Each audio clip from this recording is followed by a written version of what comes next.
아들에게 집문서를 넘긴 그날, 저는 제 인생에서 가장 큰 실수를 저질렀습니다.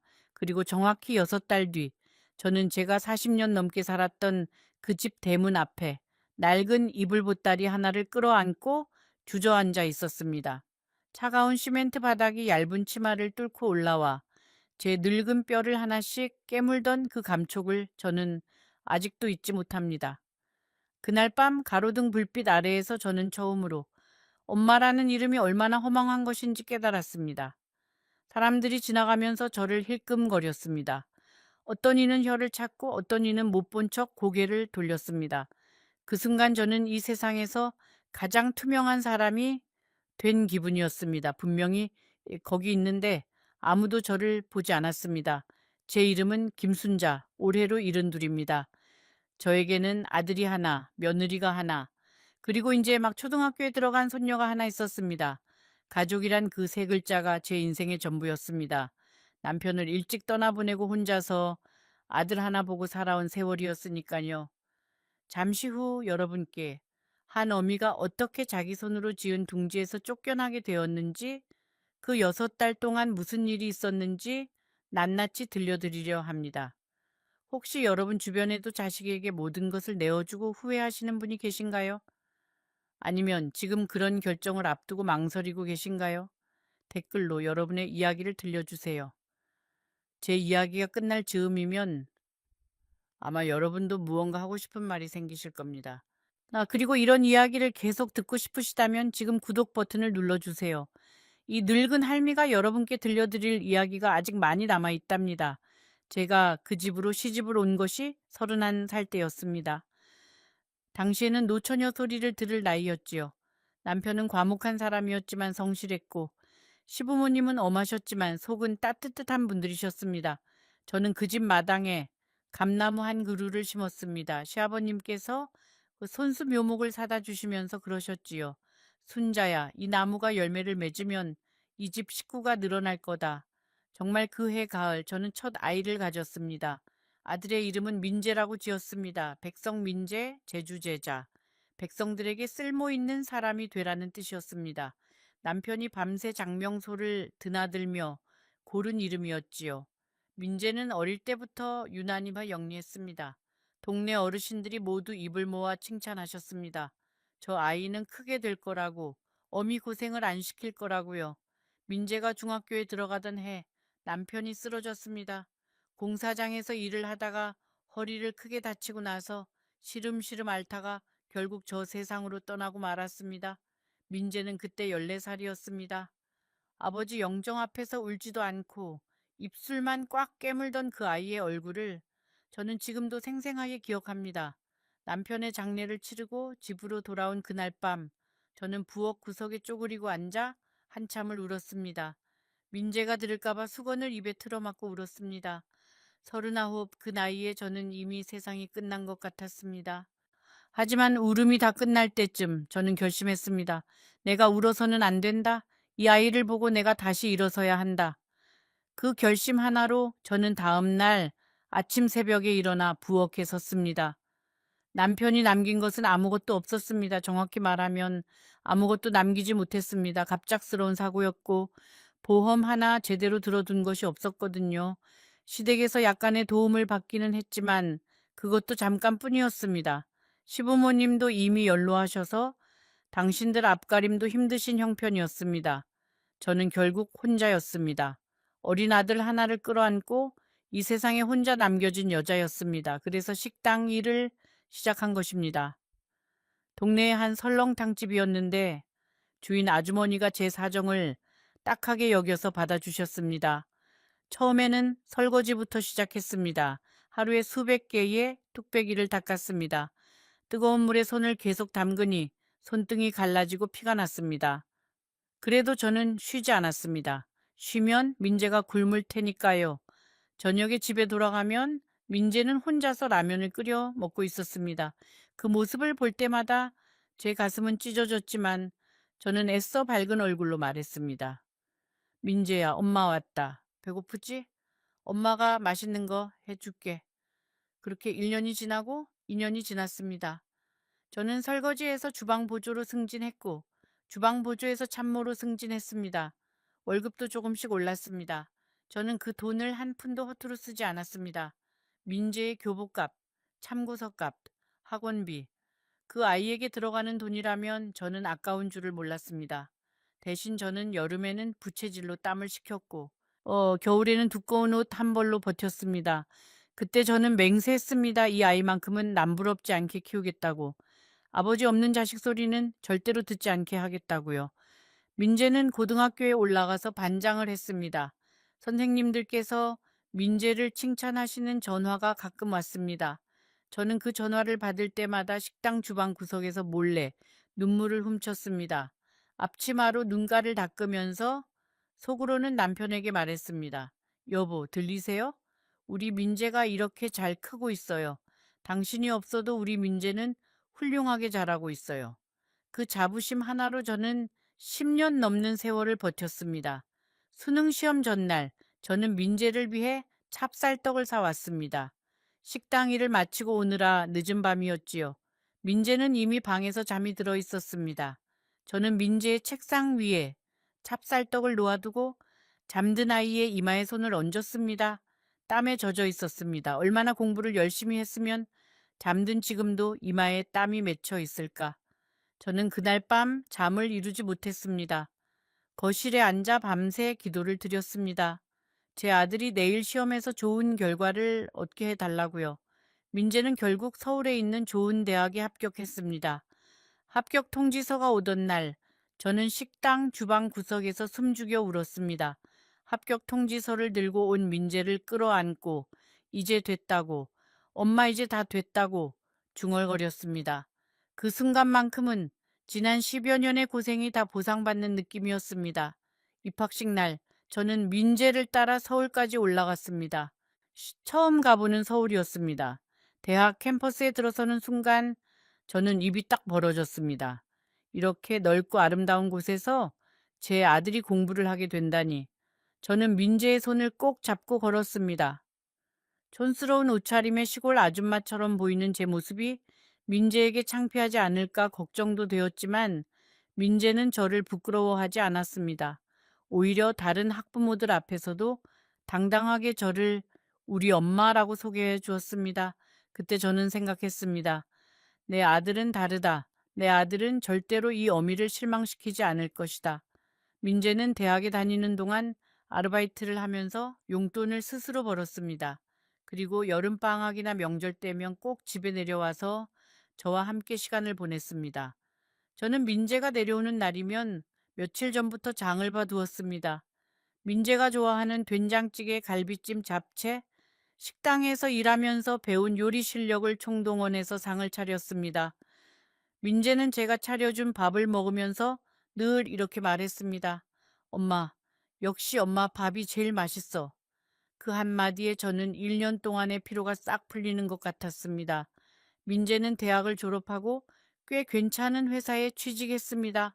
몇 년 뒤에는 같은 회사 직원이었던 지금의 며느리 수연이를 만나 결혼까지 했습니다. 수연이는 처음 인사를 왔을 때부터 참 반듯해 보이는 아가씨였습니다. 말수는 적었지만 제가 하는 말에 꼬박꼬박 고개를 끄덕여 주었고 시어머니 될 사람에게 건네는 선물도 격이 있었습니다. 저는 그때 속으로 감사 인사를 올렸습니다. 우리 민재가 좋은 짝을 만났구나. 이제 정말로 한시름 놓아도 되겠구나 하고요. 결혼식 날 저는 예식장 구석에서 한참을 울었습니다. 하객들이 지나가면서 저를 이상하게 쳐다보았지만 저는 눈물을 멈출 수가 없었습니다. 남편 없이 혼자서 키운 아들이 이제 한 여자의 남편이 된다는 사실이 너무나 벅차서였습니다. 식장에서 민재가 저에게 와서 꽃다발을 건네주며 말했습니다. 엄마 고생 많았어요. 이제 내가 효도할 차례예요. 저는 그 말을 평생 잊지 못할 줄 알았습니다. 지금도 잊지 못하고 있습니다.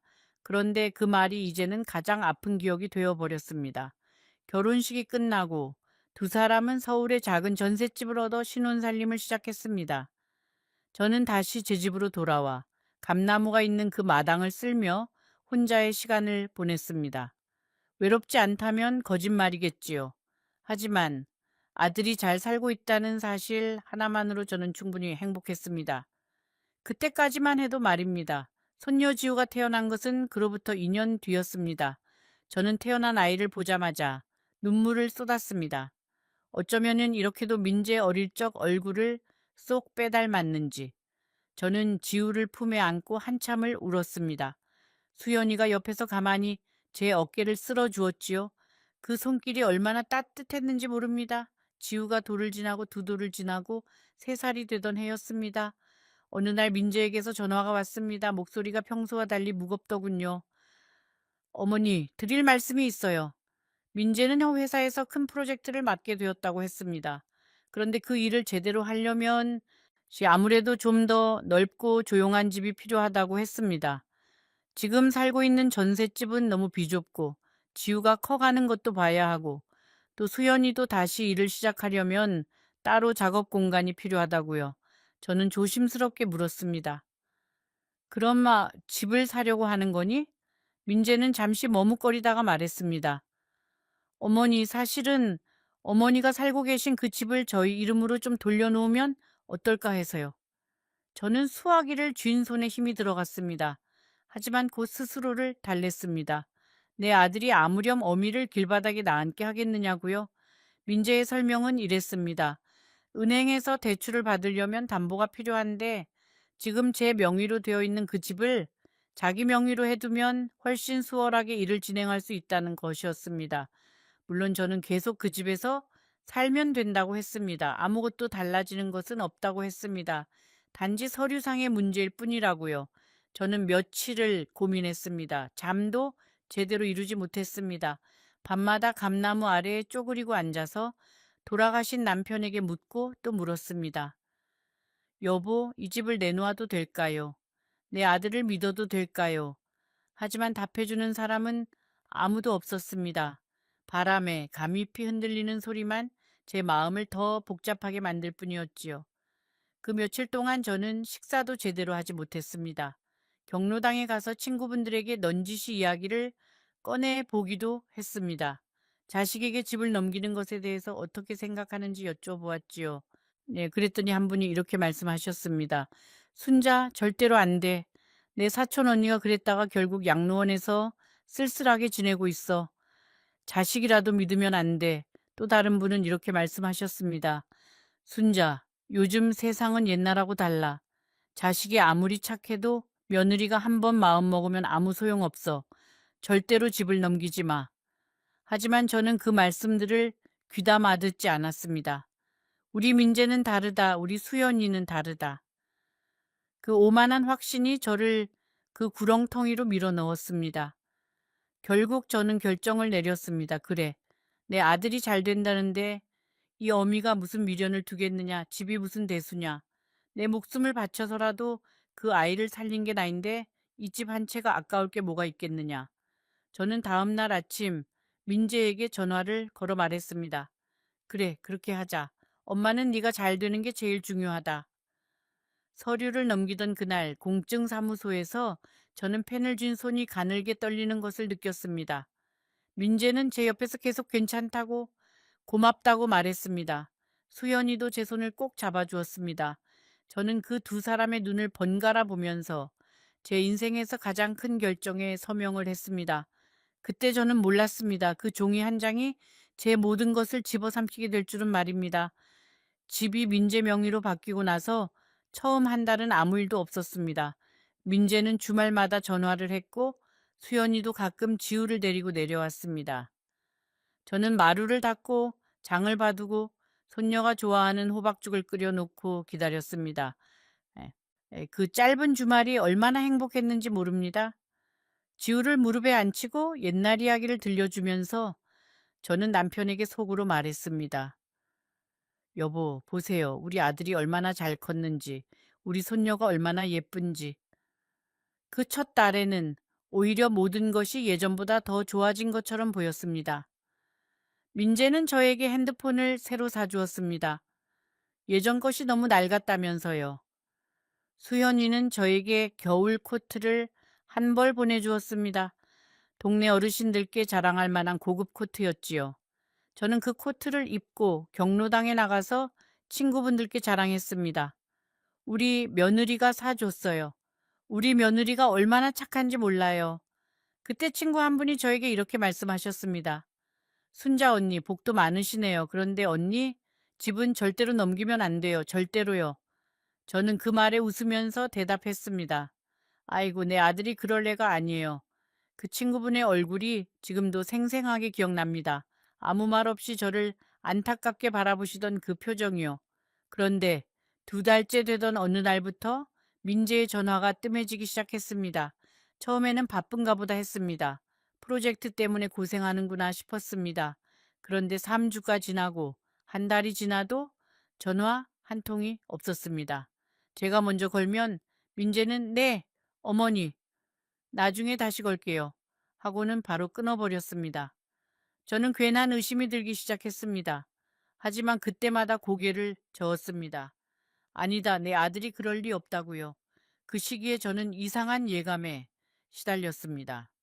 잠자리에 누우면 자꾸 남편의 꿈을 꾸었거든요. 남편은 꿈속에서 아무 말도 하지 않고 그저 슬픈 표정으로 저를 바라보기만 했습니다. 저는 남편에게 자꾸 물었습니다. 여보, 왜 그래요? 뭔가 할 말이 있는 거예요. 하지만 남편은 대답 없이 돌아서서 어둠 속으로 사라졌습니다. 저는 그 꿈을 꿀 때마다 가슴이 답답해서 잠에서 깼습니다.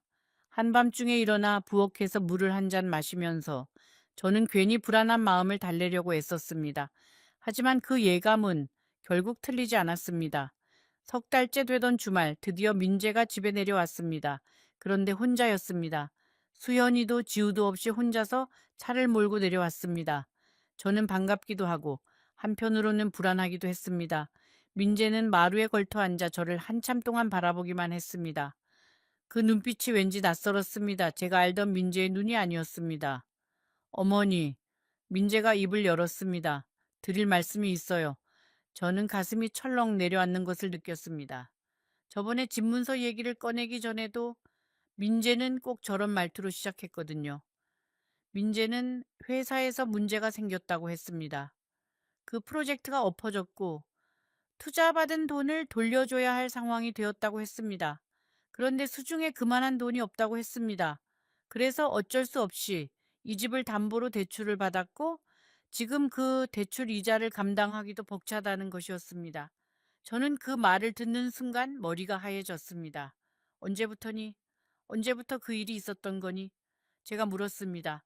민재는 한참을 망설이다가 대답했습니다. 이 2달 정도 됐어요. 2달. 저는 그 말에 숨이 턱 막혔습니다. 2달 동안 제 아들은 저에게 한마디도 하지 않았던 것입니다. 그 중요한 일을 이 어미가 알아야 할 그 일을 2달 동안이나 혼자서 삼키고 있었던 것입니다.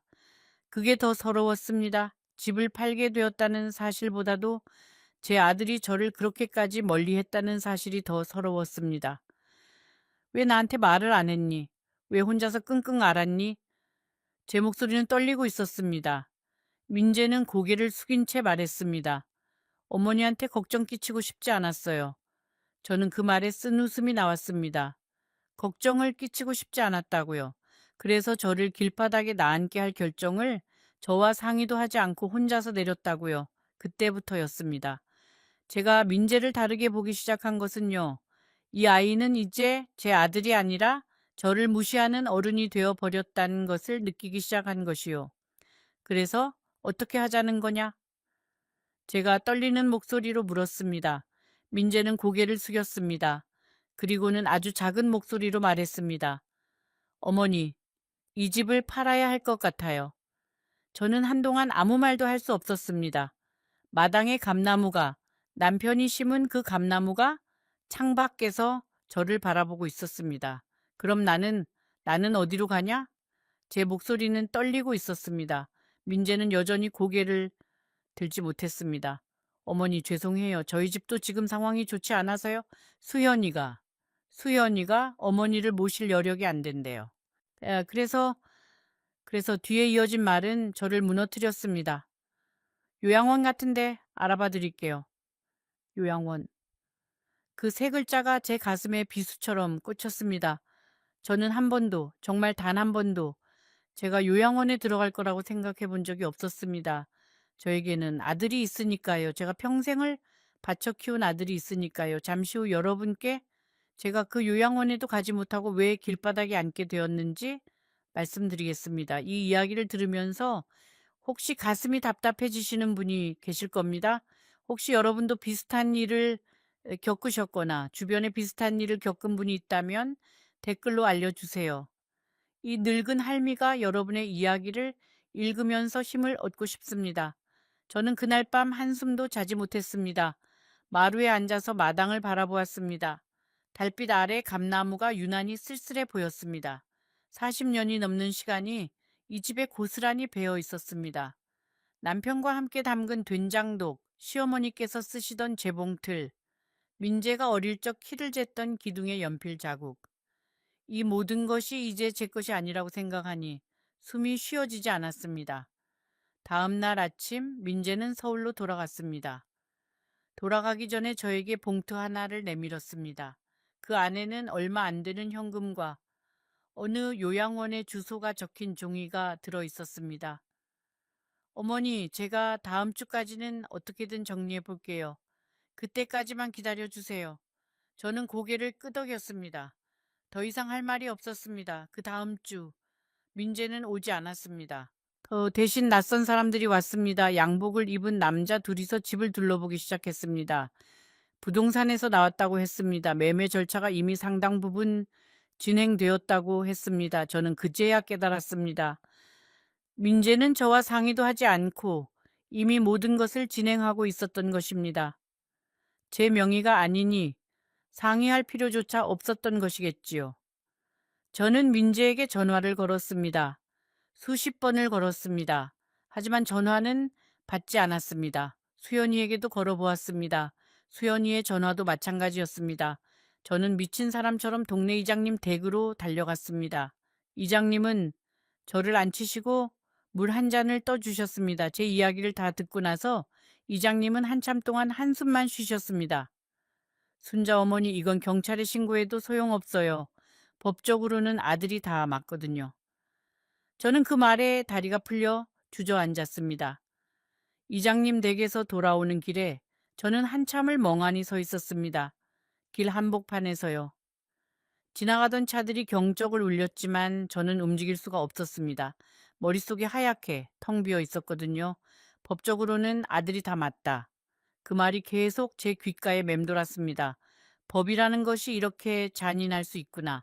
법이라는 것이 어미의 눈물은 보지 못하는구나. 저는 그날 처음으로 세상이 참 차갑다는 것을 온몸으로 느꼈습니다.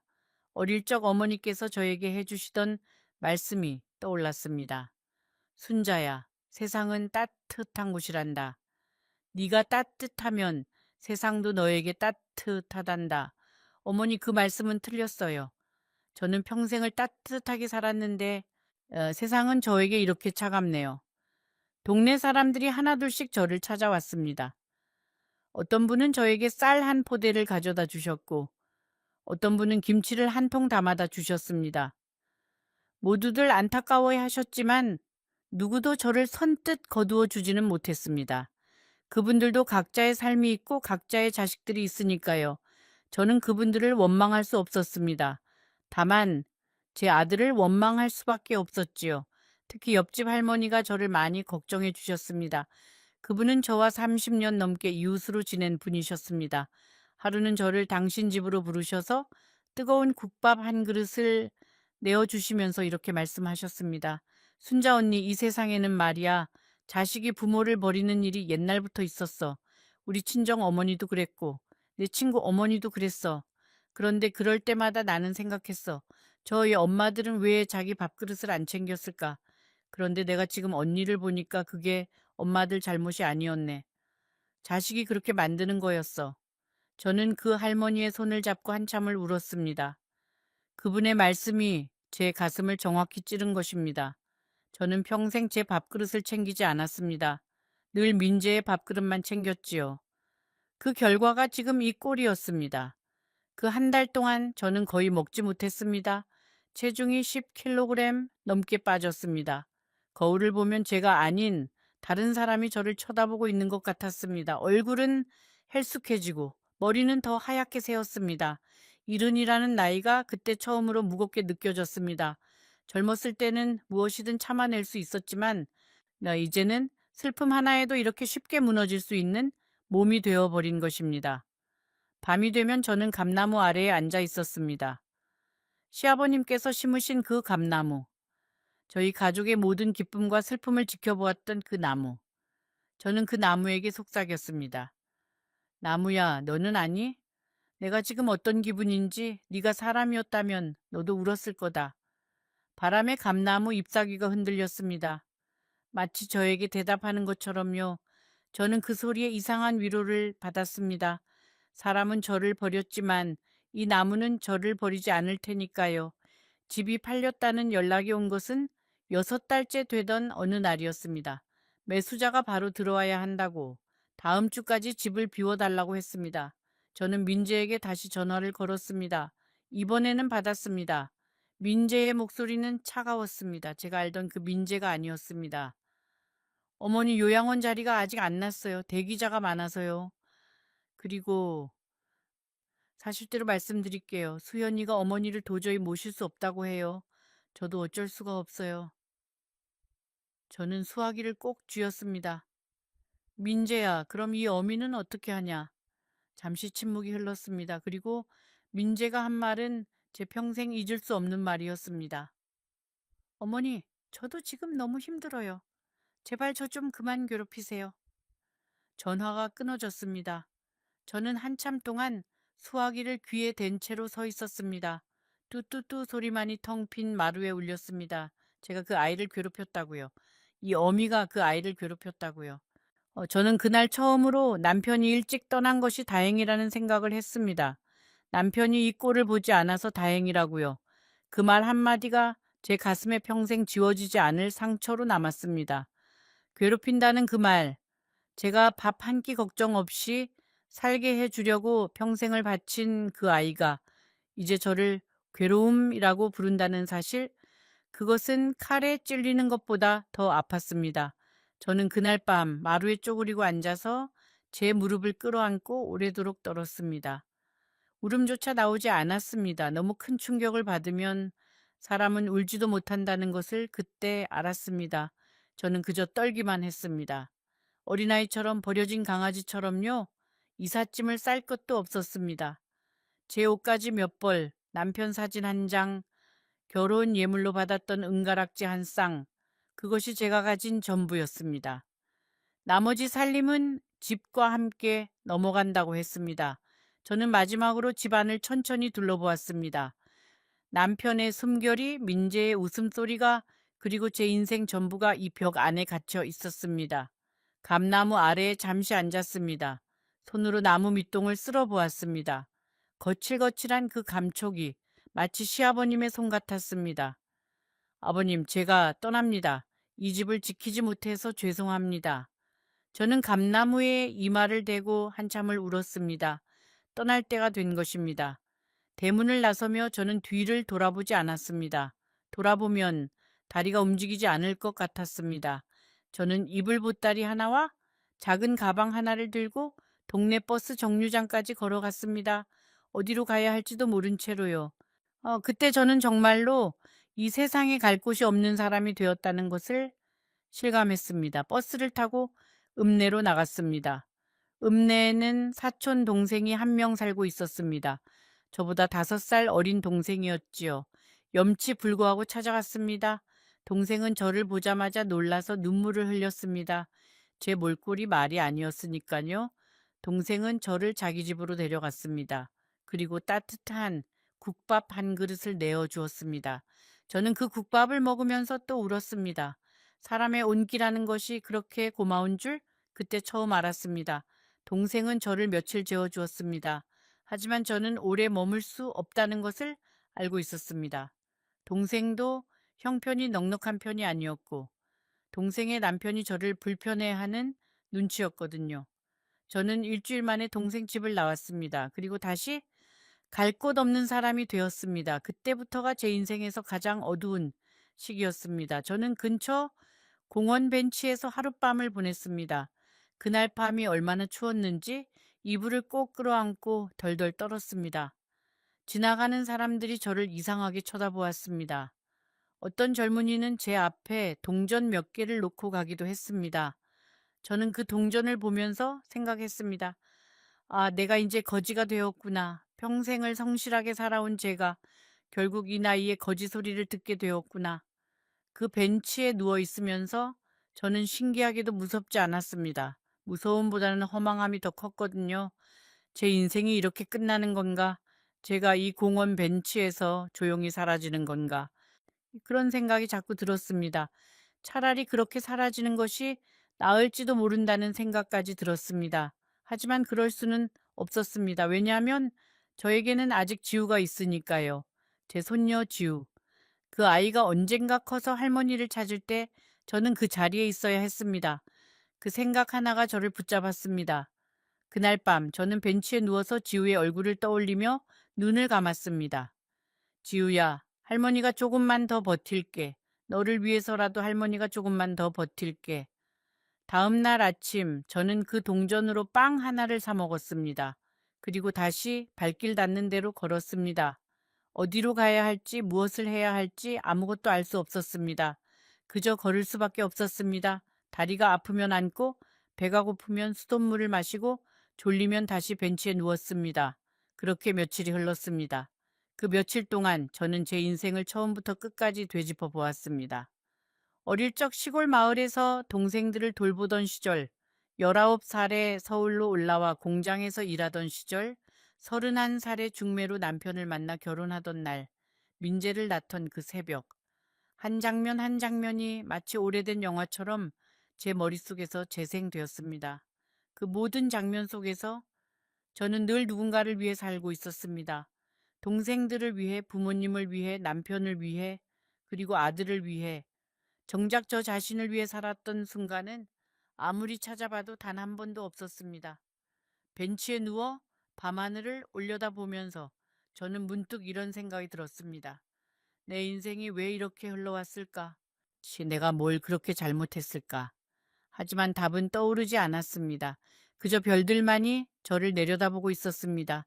그 별들은 제가 결혼하던 날에도, 민재를 낳던 날에도, 남편을 보내던 날에도 똑같이 빛나고 있었을 것입니다.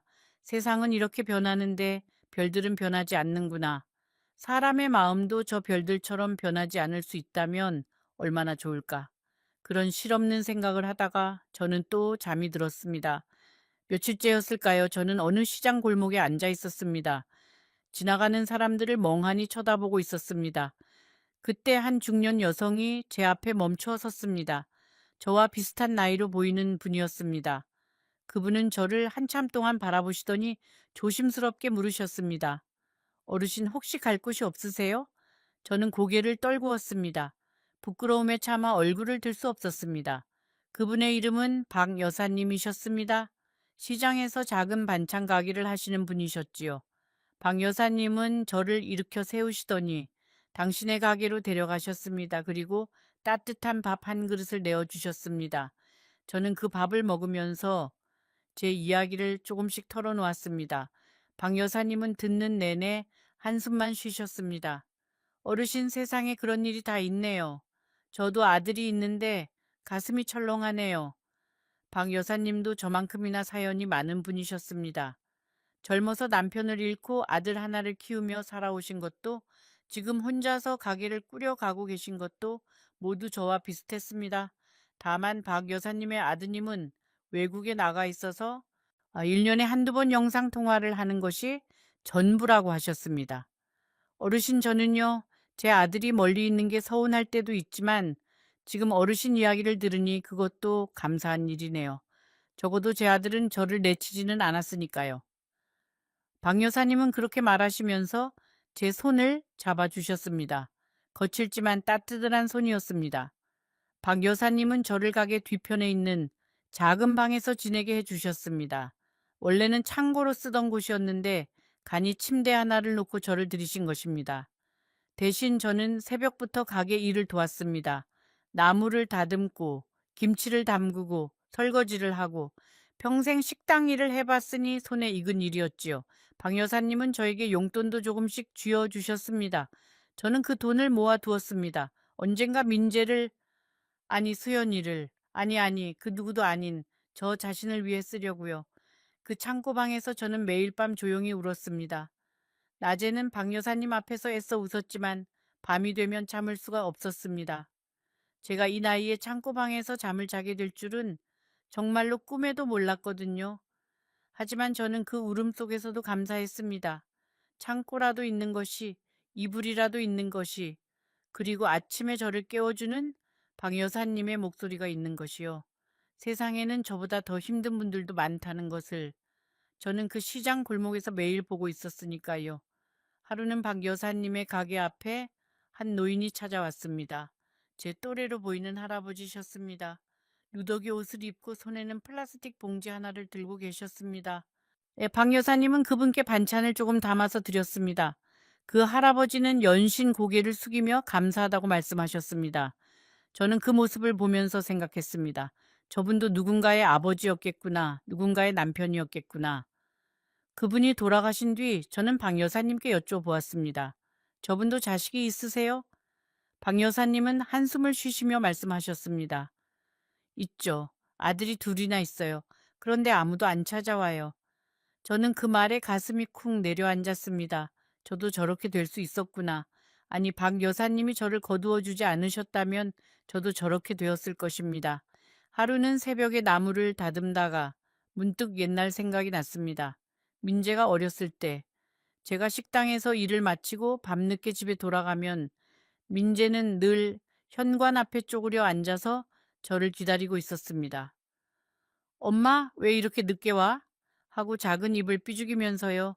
그럴 때면 저는 민재를 꼭 끌어안고 말했습니다. 미안해, 우리 민재? 엄마가 늦게 와서 미안해? 그때의 민재와 지금의 민재가 같은 사람이라는 것이 저는 믿기지 않았습니다. 사람이 어떻게 이렇게 변할 수 있는 것일까요? 돈이라는 것이 사람을 이렇게까지 바꿀 수 있는 것일까요? 한 달쯤 지났을 때 박 여사님이 조심스럽게 저에게 물으셨습니다. 어르신, 그 집을 그냥 이렇게 포기하실 거예요?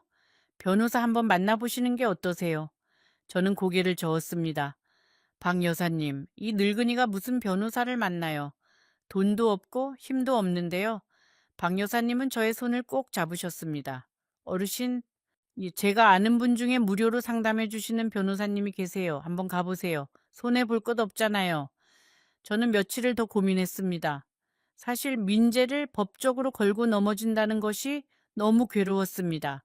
아무리 그래도 제 자식인데요. 하지만 박 여사님의 말씀이 자꾸 귓가에 맴돌았습니다. 손해볼 것 없잖아요. 이 맞는 말이었습니다. 저는 이미 모든 것을 잃었으니까요. 그 며칠 동안 저는 잠을 이루지 못했습니다. 창고방의 천장을 바라보면서 저는 민재의 어릴 적 모습을 떠올렸습니다. 5살 때 처음으로 엄마 사랑해 라고 말해 주던 그 아이. 10살 때 학교에서 상을 받아오며 저에게 달려오던 그 아이. 14살에 아버지의 영정 앞에서 입술을 깨물던 그 아이. 20살에 합격 통지서를 들고 저에게 달려오던 그 아이. 그 모든 모습이 제 머릿속에서 파노라마처럼 지나갔습니다. 그리고 마지막으로 어머니, 제발 저 좀 그만 괴롭히세요 라고 말하던 지금의 민재가 떠올랐습니다. 어떻게 그 아이가 이 아이로 변해버린 것일까요? 그 사이 무슨 일이 있었던 것일까요? 저는 아무리 생각해도 답을 찾을 수 없었습니다. 결국 저는 결심했습니다. 소송을 걸기로요. 그것이 제 자식을 상처 입히는 일이라는 것을 알면서도요. 왜냐하면 저는 이제 제 자신을 지켜야 했거든요. 평생 남을 위해 살아왔으니 마지막 순간만이라도 저 자신을 위해 살아야 했습니다. 아니, 정확히 말하면 저 자신이 없으면 제 손녀 지우에게조차 아무것도 해줄 수 없다는 것을 깨달았기 때문입니다. 저는 그날 아침 네, 박 여사님께 말씀드렸습니다. 박 여사님, 저 변호사 만나러 가볼게요. 박 여사님은 제 손을 꼭 잡으시며 말씀하셨습니다. 어르신 잘 생각하셨어요. 정말 잘 생각하셨어요. 그래서 저는 박 여사님과 함께 변호사 사무실을 찾아갔습니다. 변호사님은 젊은 남자분이셨습니다. 제 이야기를 듣는 내내 진지한 표정으로 수첩에 무언가를 적으셨습니다. 이야기가 끝나고 나서 변호사님은 한참 동안 침묵을 지키셨습니다. 그리고 말씀하셨습니다. 어머니, 쉽지는 않을 겁니다. 하지만 방법이 아예 없는 건 아닙니다. 저는 그 말에 눈물이 핑 돌았습니다. 변호사님은 저에게 이렇게 말씀하셨습니다. 어머니, 저희 어머니도 올해 70이세요. 저희 어머니가 만약 이런 일을 겪으셨다면 저는 정말로 제 형제들을 가만두지 않았을 겁니다. 그래서 저는 어머니 사건을 제 어머니 사건이라고 생각하고 맡겠습니다. 저는 그 말에 한참을 울었습니다. 피 한 방울 섞이지 않은 이 젊은 분이 저를 자기 어머니처럼 생각해 주신다니. 그런데 제 친자식은, 제가 낳고 기른 제 아들은 저를 남보다 못하게 대하고 있었습니다. 이 세상의 이치가 정말로 이상했습니다. 가까운 사람이 멀어지고 먼 사람이 가까워지는 이 기막힌 역설이 말입니다. 변호사님의 설명에 따르면 이런 경우에는 효도 계약이라는 것을 근거로 소송을 걸 수 있다라고 했습니다. 부모가 자식에게 재산을 물려줄 때 부양 의무를 전제로 한 것이라면 그 의무를 지키지 않을 경우 재산을 돌려받을 수 있다는 것이었습니다. 물론 이를 입증하기는 쉽지 않다고 했습니다. 네, 하지만 저에게는 증거가 있었습니다. 민재가 저에게 보낸 문자 메시지들. 어머니, 이 집에서 계속 사시면 돼요. 아무것도 달라지지 않아요. 그런 메시지들이 핸드폰에 고스란히 남아 있었습니다. 저는 변호사님께 모든 것을 맡기기로 했습니다. 변호사님은 수임료를 받지 않겠다고 하셨습니다. 재판에서 이기면 그때 받겠다고 하셨지요. 저는 그분께 몇 번이고 감사 인사를 드렸습니다. 그때 저는 처음으로 세상에는 아직 따뜻한 사람들이 남아있다는 것을 느꼈습니다. 제 피부티는 저를 버렸지만 피 한 방울 섞이지 않은 남들이 저를 일으켜 세워주었던 것입니다. 소송이 시작되었습니다. 민재는 법원에서 저와 처음 마주쳤습니다. 법정에서 민재는 저를 쳐다보지 못했습니다. 계속 고개를 숙이고 있었습니다. 수현이는 법정에 나오지 않았습니다. 민재의 변호사는 민재가 어려운 상황이었다고, 어머니를 버린 것이 아니라 어쩔 수 없는 선택이었다고 변호했습니다. 저는 그 말을 들으면서 이상하게도 울지 않았습니다. 눈물이 다 말라버린 것 같았습니다. 재판은 몇 달에 걸쳐 진행되었습니다. 그 사이 저는 박 여사님의 가게에서 계속 일을 했습니다. 박 여사님은 저를 마치 친언니처럼 대해 주셨습니다. 아침에는 따뜻한 국물을 챙겨주시고 저녁에는 저와 함께 텔레비전을 보시면서 드라마 얘기를 나누셨습니다. 저는 그 시간들이 진심으로 고마웠습니다.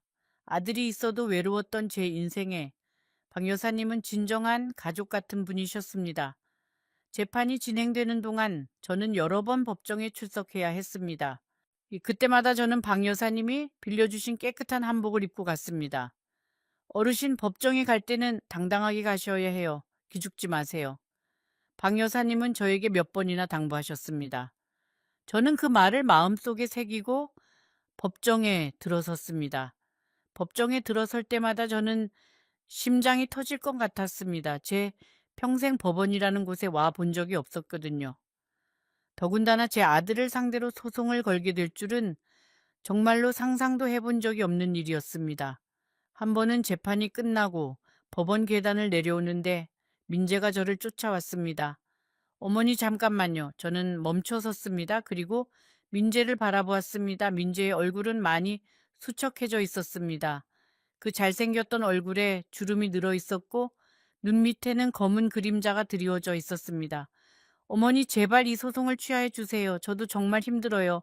제가 나중에 꼭 갚아드릴게요. 저는 민재의 눈을 가만히 들여다보았습니다. 그 눈 속에는 예전의 민재가 없었습니다. 제가 평생을 바쳐 키운 그 아이는 이미 오래전에 사라져버린 것 같았습니다. 민재야, 저는 조용히 말했습니다. 엄마도 힘들다. 엄마도 정말로 힘들어. 그러고는 돌아섰습니다. 그날 저는 법원 계단에서 돌아서면서 처음으로 민재를 아들이 아니라 남으로 바라보았습니다. 그날 밤 저는 월세방이 아닌 박 여사님 가게 뒤편의 창고방으로 돌아가서 한참을 울었습니다. 제가 제 아들을 남처럼 대했다는 사실이 너무나 고통스러웠습니다. 이것이 정말 옳은 일일까? 이 소송을 끝까지 가는 것이 정말 맞는 일일까? 저는 밤새 고민했습니다. 하지만 새벽이 밝아올 무렵 저는 다시 마음을 다잡았습니다. 이것은 저 자신을 지키기 위한 일이라고요. 제가 무너지면 아무도 저를 일으켜주지 않는다는 것을 저는 이미 경험으로 알고 있었으니까요. 재판의 결과가 나온 것은 가을이 깊어가던 어느 날이었습니다. 법원은 저의 손을 들어 주었습니다. 민재에게 집의 매각 대금 중 일부를 저에게 돌려주라는 판결이 나왔습니다. 전액은 아니었지만 제가 앞으로 살아갈 수 있을 만큼의 금액이었습니다. 저는 판결문을 들고 법정을 나왔습니다. 이겼는데 이상하게도 기쁘지 않았습니다. 오히려 가슴 한구석이 텅 비어 있는 느낌이었습니다. 승소라는 것이 이렇게 허무한 것인 줄 저는 그때 처음 알았습니다. 재판에서 이겼다는 것은 결국 제가 제 아들과 싸워서 이겼다는 뜻이었습니다. 자식을 상대로 이긴 어미가 무슨 기쁨을 느낄 수 있을까요? 저는 판결문을 손에 쥐고 법원 앞 벤치에 한참 동안 앉아 있었습니다. 그 판결문이 제 손에서 마치 돌덩이처럼 무거웠습니다. 박 여사님이 옆에 와서 제 어깨를 두드려 주셨습니다. 어르신, 잘하셨어요. 이제는 어르신 자신을 위해 사셔야 해요. 저는 고개를 끄덕였습니다. 하지만 마음은 여전히 무거웠습니다. 그날 저녁 민재가 저에게 전화를 걸었습니다. 이번에는 제가 전화를 받지 않았습니다. 민재는 메시지를 보냈습니다. 어머니, 저 진짜 너무 힘들어요. 어머니까지 저한테 이러시면 저는 어떻게 살아요? 저는 그 메시지를 한참 동안 읽었습니다. 그리고 조용히 지워버렸습니다. 곧 이 이야기의 가장 중요한 부분을 말씀드리려 합니다. 제가 왜 아들을 용서하지 않았는지, 그리고 왜 마지막에 눈물을 흘렸는지 잠시 후 알게 되실 겁니다. 저는 돌려받은 돈으로 작은 월세방을 하나 얻었습니다. 시장 근처였습니다. 박 여사님 가게에서 가까운 곳이었지요. 방은 작았지만 제 공간이었습니다. 40년 넘게 살았던 큰 집에 비하면 초라하기 짝이 없었지만 저에게는 그 어떤 집보다 편안했습니다. 왜냐하면 이 방은 그 누구도 저에게서 빼앗을 수 없으니까요. 누구의 눈치도 보지 않고 저 혼자 잠들 수 있는 공간이었습니다. 월세방에 들어가고 나서 한 달쯤 지났을 때 수연이가 찾아왔습니다. 지우를 데리고 왔습니다. 저는 수연이를 보자마자 가슴이 철렁했습니다. 하지만 지우가 저를 보고 할머니 하고 달려와서 품에 안기는 순간 모든 원망이 한순간에 녹아내리는 것 같았습니다. 지우는 한참을 울었습니다. 저도 따라 울었습니다. 수연이는 제 앞에서 무릎을 꿇었습니다. 어머니, 죄송합니다. 저희가 잘못했습니다. 정말로, 정말로 잘못했습니다. 저는 수연이를 일으켜 세우지 않았습니다. 그저 가만히 보고만 있었습니다. 제 마음은 이미 굳어 있었습니다. 수연이는 고개를 숙인 채로 말을 이어갔습니다. 사실은 민재 씨가 많이 변했어요. 그 돈 문제가 생기고 나서부터요, 저도 말렸어요. 어머니를 그렇게 내보내면 안 된다고요. 하지만 민재 씨가 너무 힘들어해서 수연이는 그 이후로도 많은 이야기를 해주었습니다. 또 민재가 얼마나 변했는지, 얼마나 폭언을 했는지, 얼마나 집안 분위기를 무겁게 만들었는지, 수연이도 많이 울었다고 했습니다. 지우도 그 분위기 속에서 자라면서 자꾸 위축되어 간다고 했습니다. 어머니, 민재 씨는 지금 집에 잘 들어오지 않아요. 어디서 뭘 하는지도 저는 잘 몰라요.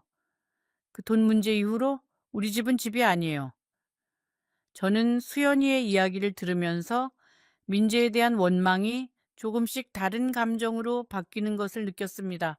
원망이 아닌 연민이었습니다. 저를 버린 그 아이가 사실은 자기 자신도 잃어버린 사람이었다는 것을 깨달았거든요. 저는 수연이의 말을 끊었습니다. 수연아, 그만해라. 지금 와서 그런 얘기가 무슨 소용이 있니? 수연이는 눈물을 흘렸습니다. 어머니, 저희를 용서해 주실 수 없나요? 저는 한참 동안 침묵을 지켰습니다. 그리고 천천히 입을 열었습니다. 수연아, 용서는 하마. 하지만 잊지는 못할 것 같다. 수연이는 그 말에 또 울었습니다. 저는 지우의 머리를 쓰다듬으면서 수연이에게 말했습니다. 나는 이제 그 집도 필요 없고 그 돈도 필요 없다. 다만 이 할미가 마지막으로 너희에게 부탁하는 것은 하나다. 이 지우를 잘 키워다오. 이 아이가 나중에 커서 제 아비처럼 되지는 않게 해다오. 수연이는 고개를 끄덕였습니다. 연신 고개를 끄덕였습니다. 지우가 돌아가기 전에 저는 지우의 손에 작은 은가락지 한 쌍을 쥐어주었습니다. 제가 결혼 예물로 받았던 그 가락지였습니다. 지우야, 이건 할머니가 제일 아끼던 거란다. 나중에 네가 크면 이것을 보고 할머니를 기억해 주렴. 지우는 가락지를 두 손에 꼭 쥐었습니다. 그리고 저에게 속삭였습니다. 할머니, 사랑해요. 그 한마디에 저는 무너졌습니다.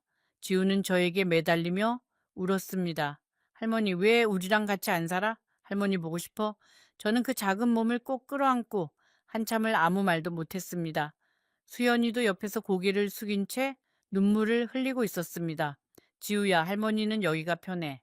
그리고 지우가 보고 싶으면 언제든지 이 가락지를 보렴. 그러면 할머니가 지우 옆에 있는 거야. 알았지?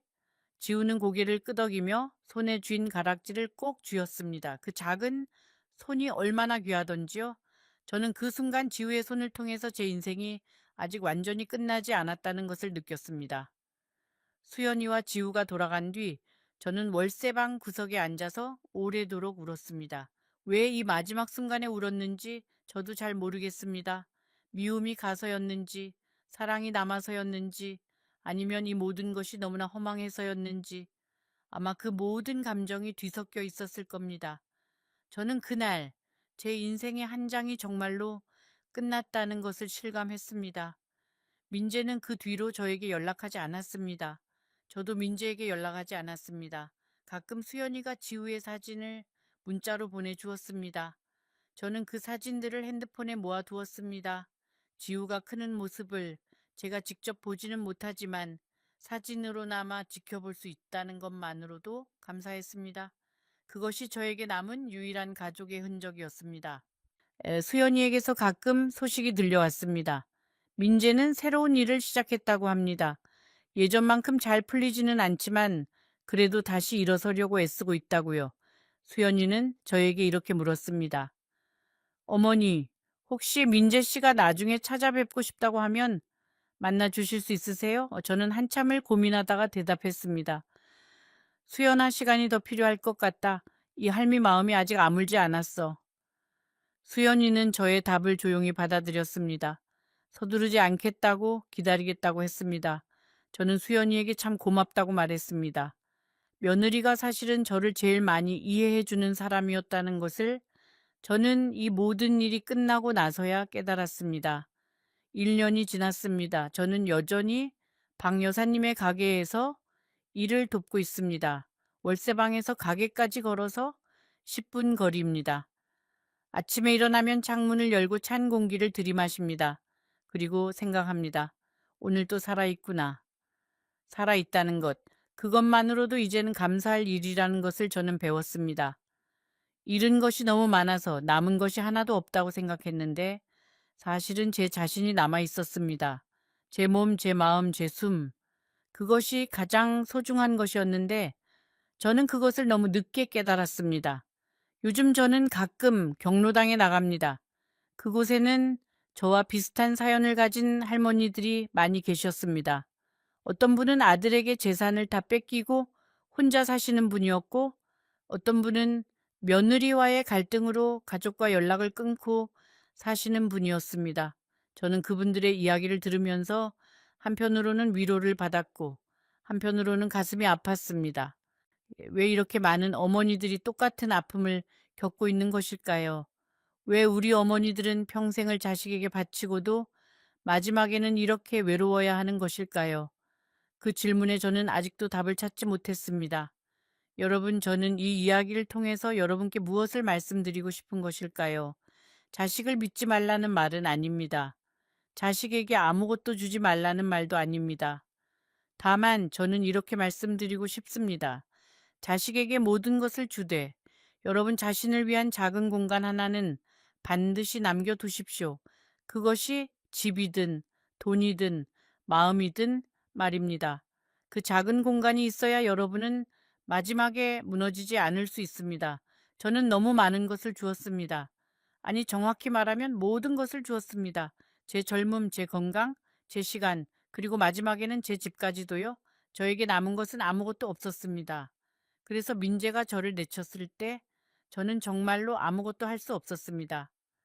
만약 제가 조금만 덜 주었더라면, 조금만 더 저 자신을 챙겼더라면 이런 일은 없었을지도 모릅니다. 하지만 저는 후회하지 않습니다. 왜냐하면 만약 시간을 되돌린다고 해도 저는 또 제 아들을 위해 모든 것을 주었을 테니까요. 그것이 어미라는 이름의 숙명입니다. 주어도 주어도 아까운 것이 자식이니까요. 다만 저는 여러분께 부탁드리고 싶습니다. 이 늙은 할미의 이야기를 듣고 한 번만, 딱 한 번만 더 생각해 보시라고요. 여러분의 결정이 정말로 여러분 자신을 지킬 수 있는 결정인지를요. 오늘 밤 저는 다시 월세방의 작은 창문 앞에 앉아 이 이야기를 마무리하고 있습니다. 창밖으로는 가로등 불빛이 희미하게 비추고 있습니다. 한 아이가 아버지의 손을 잡고 걸어가는 것이 보입니다.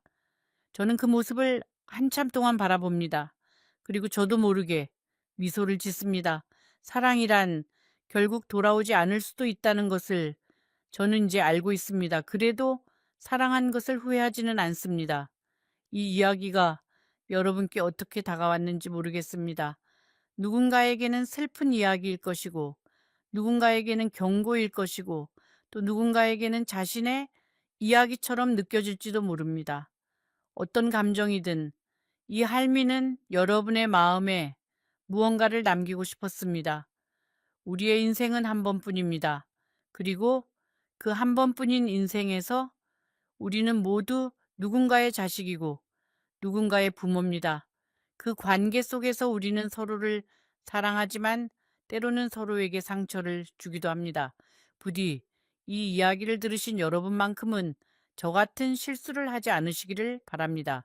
여러분의 집을, 여러분의 마음을, 여러분의 인생을 지키시기를 바랍니다. 그것이 이기적인 것이 아닙니다. 그것이 진짜 사랑입니다. 자기 자신을 먼저 사랑할 줄 아는 사람만이 진정으로 남을 사랑할 수 있는 법이니까요. 이 이야기에 마음이 움직이셨다면 지금 화면에 보이는 다른 영상을 꼭 보러 가세요. 그 이야기는 오늘 들으신 이야기보다 더 깊은 울림을 드릴 거라고 약속드립니다.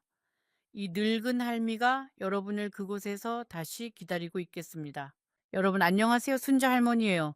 오늘 제가 들려드릴 이야기는 제 인생에서 가장 부끄럽고 가장 아팠던 이야기예요. 70세에 다시 결혼을 했어요. 사람들은 저를 용감하다고 했어요.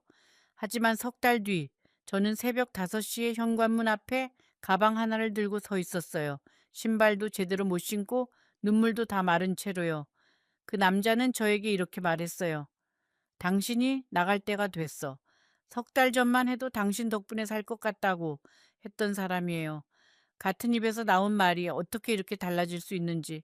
저는 그날 새벽 제 인생이 두 번째로 무너지는 소리를 들었어요. 왜 70세에 재혼을 했냐고요? 외로워서요. 정말 뼈가 시릴 만큼 외로워서요. 남편을 먼저 보내고 15년을 혼자 살았어요. 아들은 서울에서 잘 살고 있고 딸은 미국으로 갔어요. 명절에도 전화 한 통이면 다행이었어요. 저녁마다 혼자 밥을 먹고 혼자 텔레비전을 보고 혼자 불을 끄고 잠이 들었어요. 그 외로움이 어떤 건지 겪어보신 분은 아실 거예요. 그러던 어느 날 동네 경로당에서 한 남자를 만났어요. 이름은 김영수 씨. 나이는 저보다 3살 많은 73세. 키가 크고 말투가 부드럽고 웃을 때 눈이 반달처럼 휘는 사람이었어요. 처음 만난 날 그 사람이 제 옆에 앉더니 이렇게 말했어요. 혼자 오셨어요? 저도 혼자예요. 그 한마디가 15년 동안 얼어있던 제 마음을 녹였어요. 이 이야기가 어떻게 끝나는지 여러분은 아마 상상도 못 하실 거예요. 잠시 후에 제가 다 말씀드릴게요. 혹시 여러분 중에 나이 들어서 다시 사랑을 시작하신 분 계세요? 아니면 주변에서 그런 분을 보신 적 있으세요? 댓글로 한번 이야기해 주세요. 그리고 아직 구독을 안 하셨다면 이 할머니 이야기가 끝날 때까지만이라도 함께 해주세요. 영수 씨와 저는 경로당에서 자주 만났어요. 바둑을 두고 같이 산책을 하고 가끔은 시장에서 호떡을 사 먹기도 했어요. 사람들이 수군거렸어요. 저 나이에 무슨 연애냐? 자식들이 뭐라 하겠다. 재산 노리는 거 아니냐? 다 들렸어요. 하지만 저는 신경 쓰지 않았어요. 아니, 신경 쓰지 않으려고 애를 썼어요. 왜냐하면 그 사람 옆에 있으면 15년 만에 처음으로 숨을 쉴 수 있었거든요. 영수 씨는 참 다정한 사람이었어요. 제가 기침을 하면 약을 사다 주고, 제가 무거운 걸 들면 빼앗아서 들어주고, 제가 슬픈 표정을 지으면 아무 말 없이 옆에 앉아 있어 주었어요. 그런 사람을 만난 게 15년 만에 처음이었어요. 아니, 어쩌면 평생 처음이었을지도 몰라요. 경로당 선생님이 저희 둘을 보고 이런 말을 한 적이 있어요. 순자 씨, 영수 씨, 둘이 참 잘 어울려요. 보기 좋아요. 이제 하지만 그 뒤에 소곤소곤 다른 분들한테 이런 말도 했대요. 저 나이에 재혼하면 자식들이 고생이지. 앞에서는 좋다고 하고 뒤에서는 걱정한다고 하고 사람들이 다 그래요. 하지만 그때 저는 그런 말에 신경 쓸 여유가 없었어요. 영수 씨의 다정함에 취해 있었으니까요. 영수 씨에 대해 좀 더 이야기해 드릴게요. 그 사람은 원래 작은 철물점을 했어요. 30년 넘게 같은 자리에서 철물점을 운영하다가 65세에 은퇴한 거예요. 부인은 60세의 병으로 먼저 떠났고 그 뒤로 8년을 혼자 살았대요. 아들이 하나 있는데 그게 바로 태호 씨예요. 태호 씨는 어려서부터 아버지한테 크게 대들진 않았지만 속으로는 늘 아버지 재산은 내 거라고 생각하고 있었대요. 나중에 안 건데 영수 씨가 저한테 이 이야기를 해준 적이 있어요. 태호가 어릴 때부터 돈에 관심이 많았어. 그게 좀 걱정이었는데 크면 나아지겠지 했거든. 하지만 크면 나아지는 게 아니라 커서 더 심해지는 거더라고요. 영수 씨와 만난 지 한 달쯤 됐을 때 저희는 처음으로 같이 나들이를 갔어요. 가까운 산에 있는 절에 갔는데 단풍이 참 예뻤어요. 영수 씨가 절 앞 계단에 앉더니 이렇게 말했어요. 순자 씨, 나 이 나이에 이렇게 누군가랑 단풍 보러 올 줄 몰랐어요. 저도 같은 마음이었어요. 좀 15년 동안 가을이 와도 단풍을 볼 마음이 없었거든요. 예쁜 것을 예쁘다고 느끼려면 옆에 누군가가 있어야 하더라고요. 혼자서는 세상의 아름다움이 눈에 들어오지 않아요. 그게 외로움의 가장 잔인한 점이에요. 절에서 내려오면서 영수 씨가 제 손을 잡았어요. 주름진 손이 서로 맞닿았을 때 저는 심장이 20대처럼 뛰는 걸 느꼈어요. 웃기죠? 70세에 손 잡고 심장이 뛴다니. 하지만 정말이에요. 나이가 들어도 심장은 똑같이 뛰어요. 다만 뛰는 이유가 달라지는 거예요. 20대에는 설렘 때문에 뛰고 70대에는 감사함 때문에 뛰어요. 석 달 정도 만나고 나서 영수 씨가 말했어요. 순자 씨, 우리 같이 살면 안 될까요? 저는 심장이 멈추는 줄 알았어요. 70세에 그런 말을 듣게 될 줄은 꿈에도 몰랐어요. 하지만 기뻤어요. 정말 기뻤어요.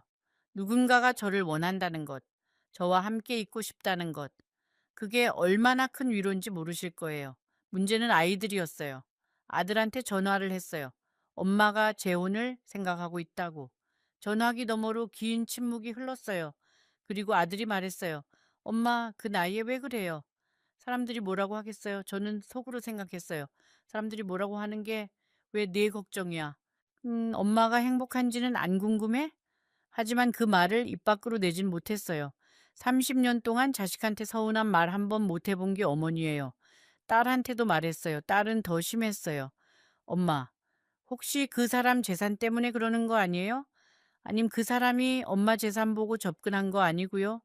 제가 30년 동안 키운 자식들이에요. 딸을 미국까지 유학 보내느라 빌라를 담보로 대출까지 받았었어요. 아들 결혼 자금도 제가 보탰어요. 그런 엄마한테 재산 타령이라니. 제 속을 아무도 몰라줬어요. 사실 재혼을 결심하기 전에 저는 혼자 며칠을 고민했어요. 경로당에 안 나가고 집에서 혼자 앉아서 생각했어요. 이 나이에 재혼하면 어떤 일이 생길까? 자식들이 반대하면 어떡하지? 혹시 사람들이 이상하게 볼까? 그때 제 앞에 남편 사진이 있었어요. 저는 사진을 보면서 물었어요. 여보, 나 다시 시작해도 될까요? 사진 속 남편은 아무 말 없이 웃고만 있었어요. 저는 그 웃음을 허락으로 받아들이기로 했어요. 그래야 발을 뗄 수 있었으니까요. 하지만 저는 결심했어요. 이번만큼은 제 인생을 제가 선택하겠다고. 남편을 보내고 15년 동안 아무것도 제 뜻대로 한 게 없었어요. 아들 집안 걱정, 딸 유학 비용, 손주 돌봄 다 했어요. 명절마다 큰아들 집에 가서 음식하고 설거지하고 돌아오는 버스에서 울었어요. 네, 아무도 엄마 고생했어라고 한마디 해주지 않았어요. 이제는 저를 위해 살고 싶었어요. 그래서 재혼 신고를 했어요. 2025년 10월이었어요. 결혼식은 소박하게 했어요. 동네 식당에서 아는 분들 열댓 명 모시고 떡과 잡채를 차려놓고 축가도 없이 그냥 인사만 했어요. 아들은 안 왔어요. 전날 밤에 문자 하나 보냈어요. 바빠서 못 가요. 건강 챙기세요. 딸은 전화도 안 했어요. 경로당 친구인 복순이가 옆에서 울어줬어요. 순자야, 자식들이 안 와도 내가 있잖아. 축하해. 그 말에 제가 더 울었어요. 복순이 손을 꽉 잡고 울었어요. 하지만 영수 씨가 제 손을 꼭 잡고 말했어요. 순자 씨, 이제 내가 옆에 있을게요. 걱정 마세요. 그 말 한마디에 자식들이 안 온 서운함이 조금은 녹았어요. 영수 씨 집으로 들어갔어요. 경기도의 작은 아파트였어요. 방 2개, 거실 하나. 넉넉하진 않았지만 둘이 살기엔 충분했어요. 처음 며칠은 정말 행복했어요. 아침에 같이 일어나서 밥을 해 먹고 오후에는 같이 산책을 하고 저녁에는 텔레비전을 보면서 귤을 까먹었어요. 영수 씨가 귤을 까서 제 접시에 올려주면서 순자 씨 이것도 먹어요 하던 모습이 아직도 눈에 선해요. 15년 만에 처음으로 집이라는 게 따뜻하게 느껴졌어요. 영수 씨는 아침마다 저를 위해 커피를 타줬어요. 인스턴트 커피에 설탕 하나, 프림 하나. 제가 좋아하는 비율을 일주일 만에 외웠어요. 그리고 커피를 건네면서 늘 이런 말을 했어요. 오늘도 순자 씨 덕에 좋은 아침이에요. 그런 작은 말 하나가 저한테는 세상 전부였어요. 15년 동안 아침에 눈을 떠도 아무도 인사해주지 않았거든요. 하루를 시작하는 게 두렵지 않게 된 건 정말 오랜만이었어요. 나흘째 되던 날, 영수 씨가 제 생일이 언제냐고 물었어요. 저는 3월이에요 라고 했더니 영수 씨가 수첩에 적으면서 올해는 꼭 챙겨줄게요 라고 했어요. 남편이 돌아간 뒤로 제 생일을 챙겨주겠다고 한 사람은 아무도 없었어요. 아들은 생일에 송금 5만 원이 전부였고 딸은 카카오톡 메시지 하나. 그런데 이 사람은 수첩에까지 적는 거예요. 제 가슴이 얼마나 뜨거워졌는지 몰라요. 일주일째 되던 날에는 영수 씨가 저를 데리고 근처 마트에 갔어요. 장을 보는데 영수 씨가 제 손을 잡고 카트를 밀면서 이것저것 골랐어요. 순자 씨, 이 사과 좋아해요? 넣을까요? 이 두부는 순자 씨가 찌개 끓일 때 쓰세요. 같이 장을 본다는 게 그렇게 행복한 일인 줄 몰랐어요. 15년 동안 혼자 장을 볼 때는 뭘 사도 즐겁지 않았거든요. 혼자 먹을 건데 뭘 고르든 다 쓸쓸하잖아요. 하지만 둘이서 고르니까 사과 하나도 달라 보이고 두부 한 모도 특별했어요. 저녁에는 영수 씨가 설거지를 도와줬어요. 제가 씻으면요 영수 씨가 닦고 제가 헹구면 영수 씨가 물기를 닦아서 찬장에 넣었어요. 남편하고 살 때도 설거지를 같이 한 적이 거의 없었어요. 그 시대 남자들이 다 그랬잖아요. 그런데 73세 남자가 설거지를 같이 하겠다고 나서는 거예요. 저는 그게 너무 고맙고 또 한편으로는 이게 진짠가 싶기도 했어요. 너무 좋은 건 오래 못 간다는 걸 경험으로 알고 있었으니까요.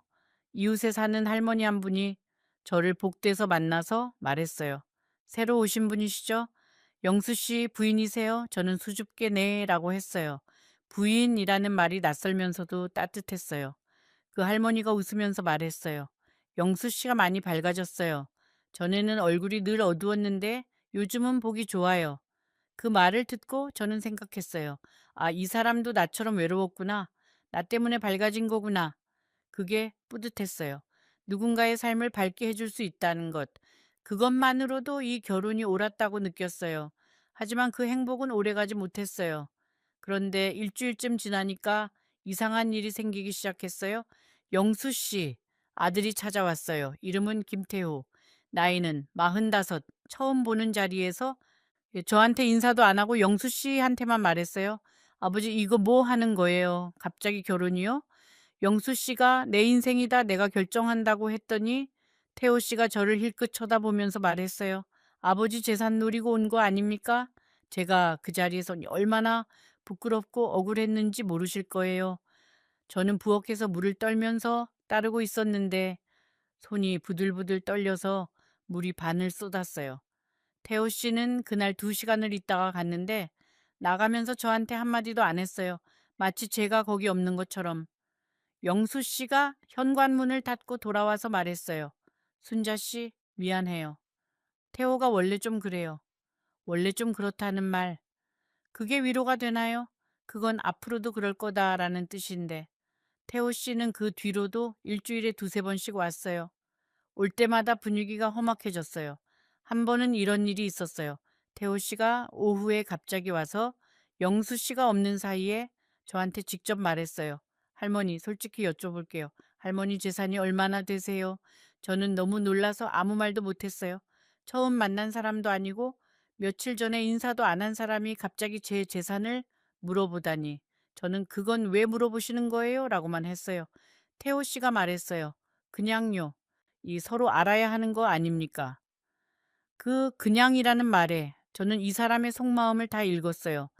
영수 씨한테 서류를 들이밀면서 아파트 명의를 바꿔라. 유언장을 다시 써라. 이 여자한테 재산 넘어가면 안 된다. 그런 말을 했어요.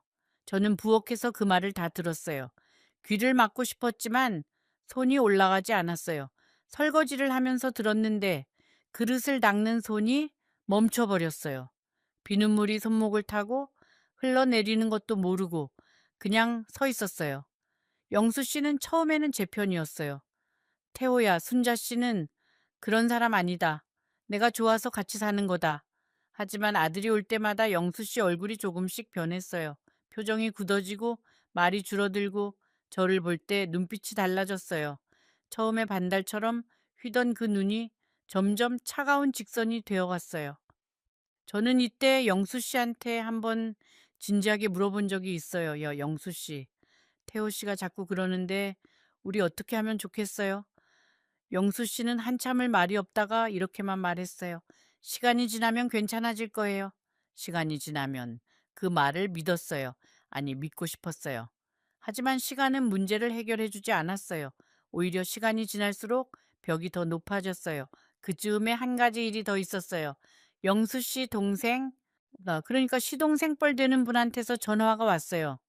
제가 받았는데 상대방이 말했어요. 형수님이세요? 저는 네 라고 했어요. 그랬더니 그분이 말했어요. 태호한테서 이야기 들었어요. 형수님 조심하세요.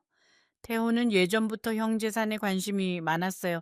형이 마음이 약해서 걱정이에요. 그 전화를 끊고 나서 저는 오히려 더 불안해졌어요. 영수 씨 친동생도 이 상황을 알고 있고 걱정하고 있다는 건 이 문제가 생각보다 심각하다는 뜻이었으니까요. 저는 영수 씨한테 그 전화 이야기를 했어요. 영수 씨가 갑자기 얼굴이 굳어지면서 말했어요. 동생이 왜 전화해? 쓸데없이. 그리고 저한테 이렇게 말했어요. 순자 씨, 앞으로 우리 집 전화 받지 마세요. 내가 받을게요. 제가 전화까지 받으면 안 되는 사람이 된 거예요. 이 집에서 밥을 하고 빨래를 하고 청소를 하지만 전화는 받으면 안 되는 사람.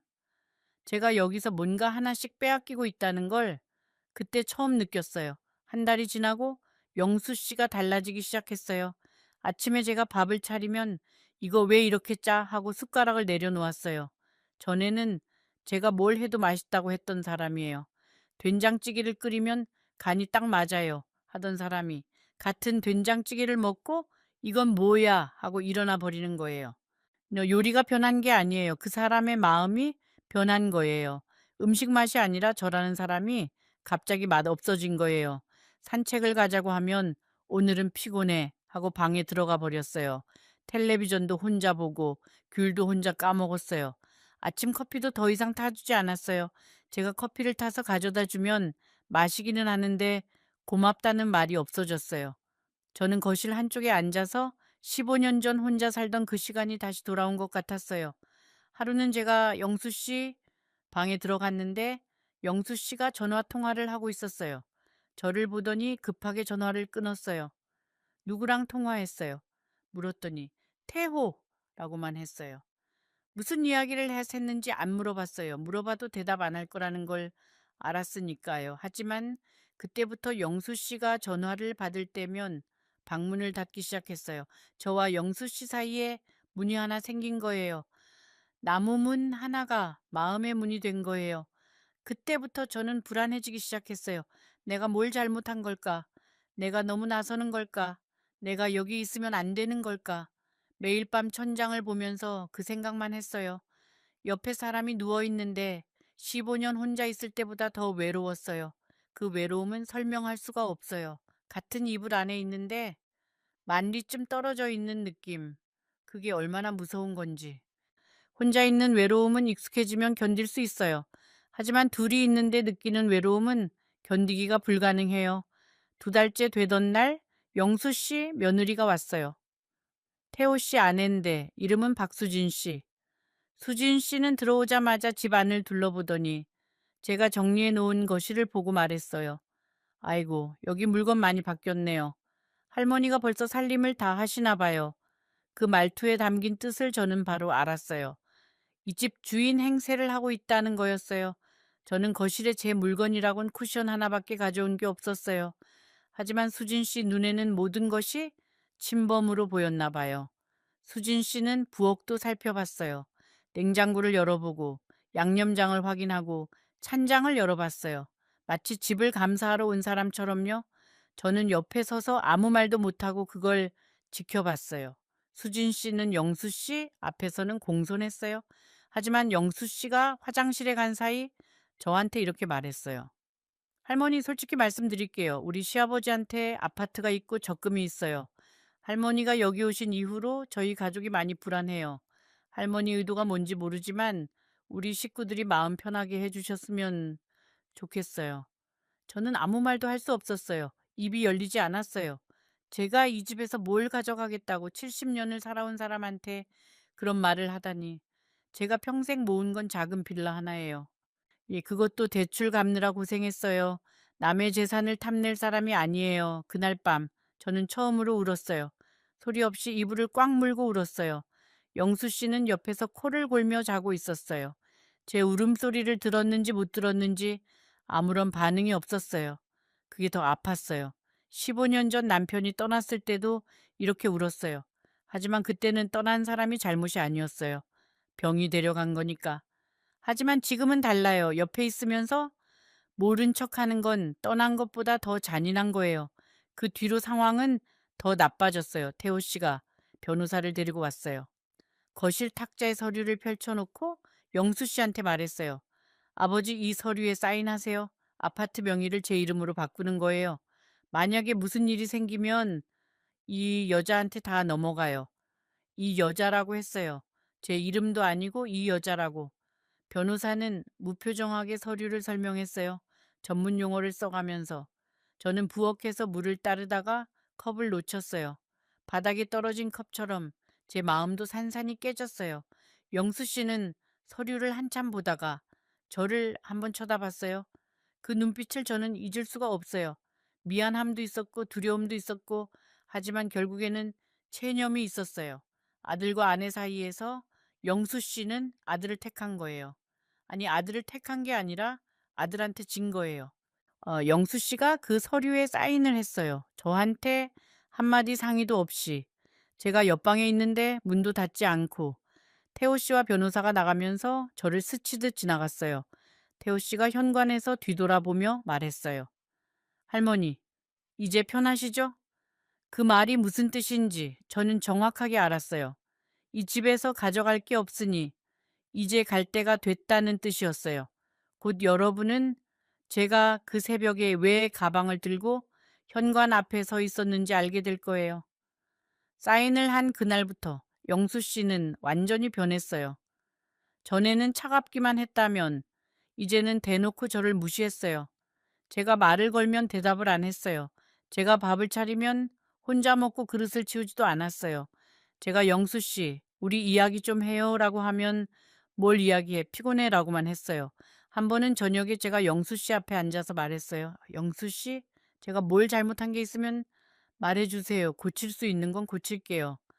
영수 씨가 텔레비전을 보면서 말했어요. 잘못한 거 없어. 그냥 좀 조용히 해줘. 조용히 해줘라는 말. 제가 이 집에서 입을 닫으라는 거예요. 숨을 쉬되 소리는 내지 말라는 거예요. 저는 방에 들어가서 문을 닫았어요. 조용히 했어요. 그 사람이 원하는 대로. 또 한 번은 제가 영수 씨 양말을 빨아서 널어 놓았는데 저 영수 씨가 그걸 보더니 이렇게 말했어요. 내 빨래는 내가 해. 건드리지 마. 예전에는 고마워요, 순자 씨 하던 사람이에요. 같은 양말이에요. 같은 빨래예요. 하지만 받아들이는 마음이 달라진 거예요. 제가 하는 모든 것이 이 사람한테는 부담이 된 거예요. 제 존재 자체가 이 사람의 짐이 된 거예요. 하루는 비가 왔어요.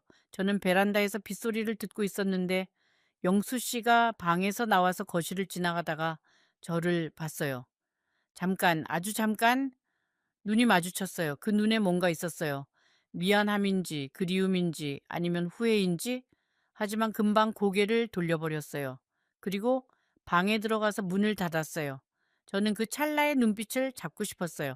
영수 씨, 아직 마음이 남아있는 거 아니에요? 하고 물어보고 싶었어요. 하지만 물어봐도 대답은 뻔할 거예요. 피곤해.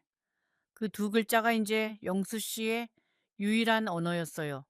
어느 날은 제가 옛날 사진을 보고 있었어요. 돌아가신 남편과 아이들이 어렸을 때 찍은 사진이요. 영수 씨가 그걸 보더니 말했어요. 그 사람 사진 왜 여기서 봐? 여기가 누구 집인데? 저는 조용히 사진을 접어서 가방 안에 넣었어요. 제 과거마저 이 집에서는 환영받지 못한다는 걸 느꼈어요. 예, 돌아가신 남편을 기억하는 것조차 허락되지 않는 집. 그게 제가 집이라고 불렀던 곳이에요. 2달 반이 지나고 태호 씨 가족이 또 왔어요.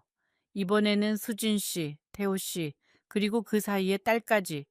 손녀뻘 되는 23살 여자아이가 저를 보더니 대놓고 이렇게 말했어요. 할아버지, 이 할머니 언제까지 여기 있어요?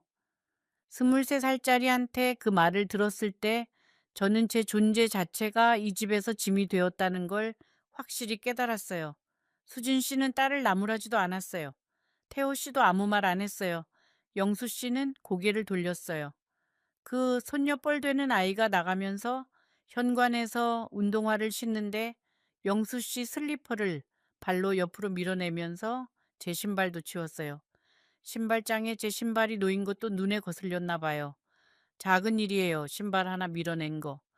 하지만 그게 제가 이 집에서 어떤 대우를 받고 있는지를 보여주는 거였어요. 신발조차 환영받지 못하는 사람, 그게 저였어요. 그날 저녁, 저는 부엌에서 혼자 밥을 먹었어요. 영수 씨와 태호 씨 가족은 거실에서 같이 저녁을 먹고 있었어요. 수진 씨가 차려온 음식이었어요. 저한테는 아무도 같이 먹자고 하지 않았어요. 제가 직접 나가서 합류하기에는 그 자리의 공기가 너무 차가웠어요. 부엌 구석에서 찬밥에 김치 하나 올려서 먹으면서 거실에서 들려오는 웃음소리를 들었어요. 영수 씨가 손녀뻘 되는 아이한테 용돈을 주면서 웃는 소리. 그 웃음이 칼보다 날카로웠어요. 영수 씨는 아무 말도 안 했어요. 그게 답이었어요. 침묵이 가장 잔인한 대답이라는 걸 저는 그날 알았어요. 네 식구가 저를 바라보는데 그중 한 명도 저를 감싸주지 않는 거예요. 저는 혼자였어요. 5명이 한 거실에 있는데 저만 혼자였어요. 그날 밤 영수 씨가 처음으로 직접적으로 말했어요.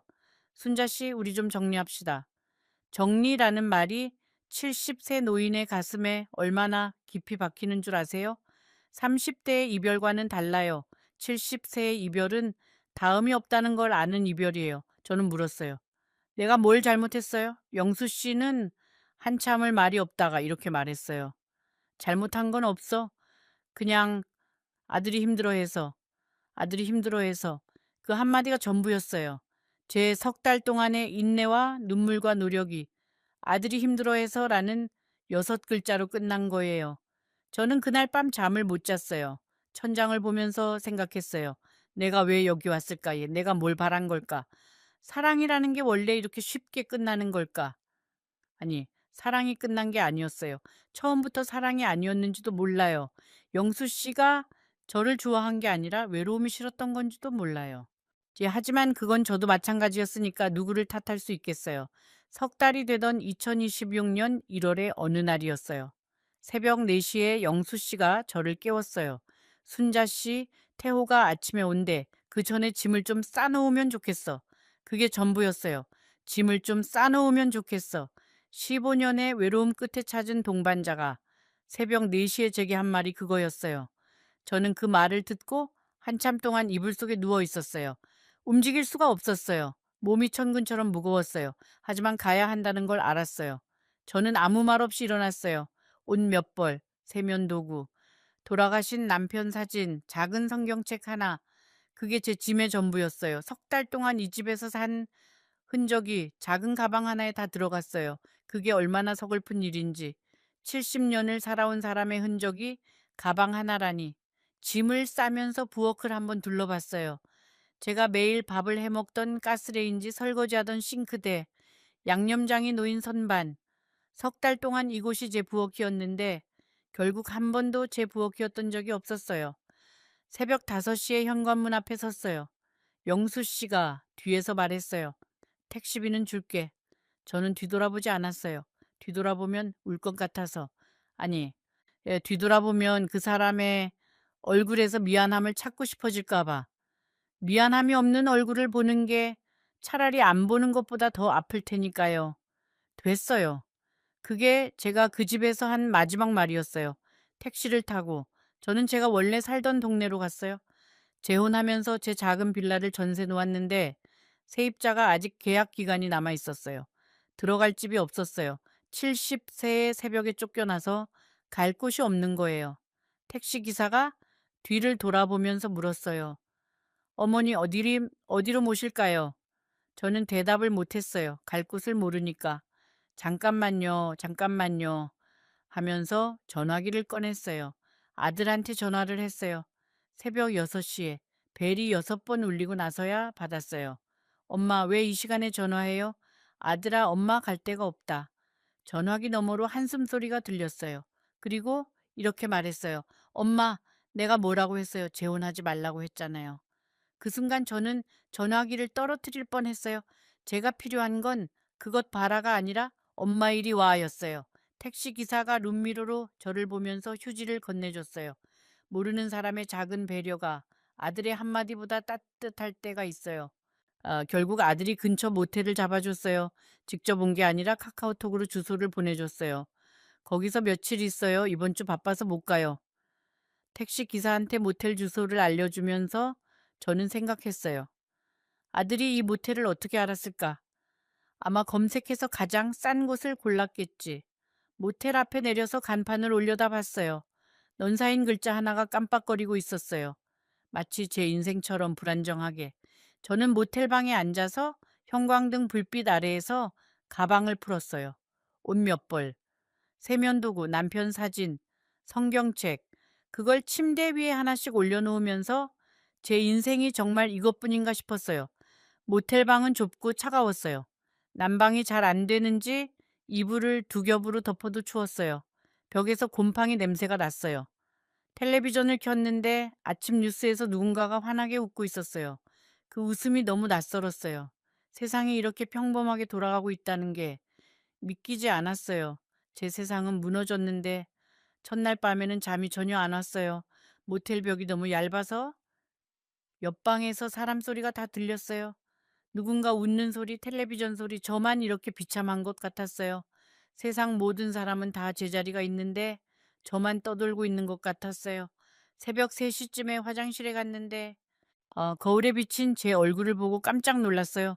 눈이 퉁퉁 붓고 입술이 갈라져 있고 머리가 헝클어져 있었어요. 이게 나인가?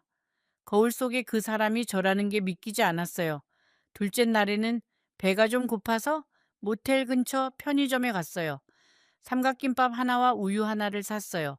계산대에서 직원이 감사합니다 하고 말했는데 그 한마디가 이상하게 눈물을 자극했어요. 사흘 동안 아무한테도 말을 안 했거든요. 사람의 목소리가 그리웠어요. 삼각김밥을 모텔 방에서 먹으면서 영수 씨 집에서 먹던 된장찌개가 생각났어요. 제가 직접 끓인 된장찌개. 그때는 맛없다고 투덜댔으면서 지금 생각하면 그때가 그래도 밥이라도 같이 먹던 때였어요. 모텔에서 사흘을 보냈어요. 아무도 찾아오지 않았어요. 아들도 딸도 영수 씨는 당연히 뭐 연락이 없었고 저는 그 사흘 동안 거의 밥을 못 먹었어요. 먹고 싶지 않았어요. 배가 고프다는 감각 자체가 사라진 것 같았어요. 편의점에서 우유 하나를 사왔는데 그것도 절반만 마시고 버렸어요. 그냥 침대에 누워서 천장만 봤어요. 천장에 얼룩이 하나 있었는데 그게 점점 사람 얼굴처럼 보였어요. 돌아가신 남편 얼굴이요. 여보, 나 잘못했어요. 천장을 보면서 혼잣말을 했어요. 야, 당신 두고 다른 사람한테 간 내가 바보였어요. 물론 돌아가신 분이 대답할 리 없었지만 그때 바람이 불어서 커튼이 살짝 흔들렸어요. 저는 그게 남편의 대답이라고 생각하기로 했어요. 그래야 견딜 수 있었으니까요. 나흘째 되는 날 딸한테서 전화가 왔어요. 미국에서 온 전화였어요. 시차 때문에 딸은 밤이었을 거예요. 딸은 아들한테서 소식을 들은 모양이었어요. 엄마, 괜찮아요. 그 한마디에 눈물이 쏟아졌어요. 사흘 동안 안 나오던 눈물이 딸의 목소리 하나에 전부 쏟아졌어요. 딸이 울면서 말했어요. 엄마, 미안해요. 엄마가 재혼한다고 했을 때 내가 너무 심하게 말했어요. 재산 운운한 거 정말 후회해요. 그 사과가 사흘 동안의 어둠 속에서 첫 번째 빛이었어요. 딸이 말했어요. 엄마, 미국에서 영상통화라도 자주 할게요. 엄마 혼자 두지 않을게요. 저는 울면서 괜찮아, 엄마 괜찮아 하고 말했는데 괜찮지 않다는 걸 딸도 알고 있었어요. 딸이 마지막에 이렇게 말했어요. 엄마, 사랑해요. 이 말 자주 못해서 미안해요. 30년 넘게 키운 딸인데 사랑해 라는 말을 들은 게 손에 꼽을 정도예요. 한국 가정이 다 그렇잖아요. 사랑한다는 말을 잘 안 하잖아요. 하지만 그 말이 가장 필요한 순간이 있어요. 그리고 그 순간에 들은 사랑해는 100마디 위로보다 강해요. 하지만 딸도 미국에서 살고 있고 당장 올 수 있는 형편이 아니었어요. 남편도 있고 아이도 있고 직장도 있으니까요. 전화 한 통이 전부였어요. 그래도 그 전화 한 통이 사흘 동안의 어둠 속에서 유일한 빛이었어요. 닷새째 되던 날 저는 모텔 방을 청소했어요. 왜 남의 방을 청소하냐고요? 그냥 가만히 있으면요 미칠 것 같아서요. 뭐라도 해야 했어요. 손을 움직이면요 머리가 좀 쉬거든요. 침대볼을 정리하고 바닥을 닦고 화장실을 씻었어요. 그리고 거울을 한번 봤어요. 이틀 전보다는 좀 나았어요. 얼굴에 생기가 조금 돌아왔어요. 딸의 전화 한 통이 저를 살린 거예요. 일주일 후에 아들이 왔어요. 모텔 방문을 열고 들어오더니 저를 보고 한참 동안 말을 못했어요. 아마 제 모습이 많이 변했을 거예요. 사흘 동안 밥을 거의 못 먹고 잠도 못 자고 씻지도 못했으니까 아들이 눈시울이 붉어지면서 말했어요. 엄마, 우리 집으로 가요. 저는 고개를 저었어요. 네 아내한테 민폐되고 싶지 않아. 아들이 말했어요. 아내가 오라고 했어요. 진짜예요. 그 말이 진심인지 아닌지 모르겠지만 저는 더 이상 선택지가 없었어요. 아들 집에 들어갔어요. 서울 외곽의 작은 아파트. 방 3개 중 하나를 비워줬어요. 원래 아이 방이었는데 손주가 학원 가는 동안 제가 쓰기로 한 거예요. 며느리는 웃으면서 맞아줬어요. 어머니 편하게 계세요. 하지만 그 웃음 뒤에 어떤 마음이 있는지 저는 알고 있었어요. 시어머니가 갑자기 들어와서 좋아할 며느리가 세상에 어디 있겠어요. 하지만 며느리가 그래도 문을 열어준 것, 그건 고마운 거예요. 세상에 당연한 건 없으니까요. 아들 집에서의 생활은 조용했어요. 아침에 일찍 일어나서 부엌을 정리하고 세탁물을 널고 손주가 학교 갈 때 현관까지 배웅했어요. 손주가 중학생인데 할머니 왜 여기 있어요? 하고 물었어요. 저는 웃으면서 할머니가 좀 놀러 왔어 하고 말했어요. 놀러 온 게 아니라 갈 데가 없어서 온 건데 아이한테 그 말을 어떻게 해요? 하루는 손주가 학교에서 돌아와서 간식을 먹는데 저한테 이렇게 물었어요. 할머니는 왜 할아버지가 없어요? 아이는 순수하게 물어본 거예요. 하지만 그 질문이 가슴을 찔렀어요. 저는 웃으면서 할아버지는 하늘나라에 계셔 라고만 했어요. 영수 씨 이야기는 당연히 안 했어요. 아이한테 할 이야기가 아니니까요. 손주가 방을 비워준 게 미안해서 저는 매일 아이 간식을 준비했어요. 떡볶이를 만들거나 계란말이를 해주거나 과일을 깎아서 접시에 예쁘게 담아놨어요. 아이가 할머니 떡볶이 맛있어요? 하고 웃을 때 그게 그날 하루의 유일한 기쁨이었어요. 아이는 아무것도 모르고 그냥 할머니가 해준 떡볶이가 맛있는 거예요. 그 순수함이 저한테는 위로였어요. 며느리는 내색은 안 했지만 가끔 부엌에서 한숨 쉬는 소리가 들렸어요. 하루는 며느리가 직장에서 늦게 돌아왔는데 제가 이미 저녁을 차려놓은 걸 보고 말했어요. 어머니 안 하셔도 되는데. 그 말에는 두 가지 뜻이 있었어요. 고맙다는 뜻과 내 부엌을 건드리지 말라는 뜻. 저는 아이고 그냥 시간이 남아서 라고 했어요. 그 뒤로는 저녁은 안 하고 아침 정리만 했어요. 저는 최대한 존재감을 줄이려고 했어요. 방에 있을 때는 문을 닫고 텔레비전도 소리 줄여서 보고 밥도 가족이 다 먹고 나면 혼자 먹었어요. 화장실도 가족이 다 쓰고 나면 들어갔어요. 샤워도 빨리 했어요. 물값이 나오니까.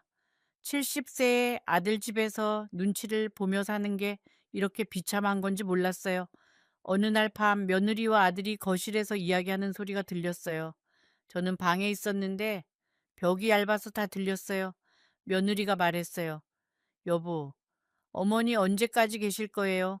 아이 방을 돌려줘야 사는데 아이가 학원에서 늦게 오면 거실에서 자야 해요. 아들이 말했어요. 좀만 참아. 돼지 빌라 전세 끝나면 나가실 거야. 며느리가 말했어요. 언제 끝나는데요? 아들이 말했어요. 한 달 정도. 며느리가 한숨을 쉬면서 말했어요. 한 달 알겠어요. 좀만 참아라는 말, 제가 참아야 할 존재라는 거. 그 벽 너머에서 저는 입술을 꽉 물었어요. 그 뒤로 저는 더 조용해졌어요. 말을 거의 하지 않았어요. 필요한 말만 했어요. 밥 먹었니? 학교 잘 다녀와. 고마워. 그 세 마디가 하루 동안 제가 하는 말의 전부였어요. 나머지 시간에는 방에 앉아서 돌아가신 남편 사진을 보거나 성경책을 읽거나 창밖을 바라봤어요. 겨울이었어요. 창밖에 나뭇가지가 다 말라 있었어요. 그 가지들이 제 인생처럼 보였어요. 한때는 잎이 무성했는데 지금은 아무것도 남지 않은 가지. 하지만 가지는 봄이 오면 다시 잎이 나잖아요. 제 인생에도 봄이 다시 올까요? 한 달쯤 지났을 때 경로당에서 만나던 친구한테서 전화가 왔어요. 순자야, 너 어디 갔어? 경로당에 안 나오네? 저는 울먹이면서 다 이야기했어요. 재혼한 것, 쫓겨난 것, 아들 집에서 눈치 보며 사는 것. 복순이가 말했어요. 순자야, 세상에 어떻게 그런 일이 있어? 그 남자 나쁜 사람이네. 저는 말했어요. 아니야. 나쁜 사람은 아니야. 그냥 아들 앞에서 약한 사람이었어. 그게 솔직한 마음이었어요. 영수 씨가 나쁜 사람이었다면 차라리 미워하기라도 쉬웠을 거예요. 하지만 그 사람은 나쁜 게 아니라 약한 거였어요. 그리고 약한 사람 옆에 있으면 같이 무너지게 된다는 걸 저는 그때 알았어요. 복순이가 말했어요. 순자야, 내일 경로당으로 와. 예, 내가 점심 살게.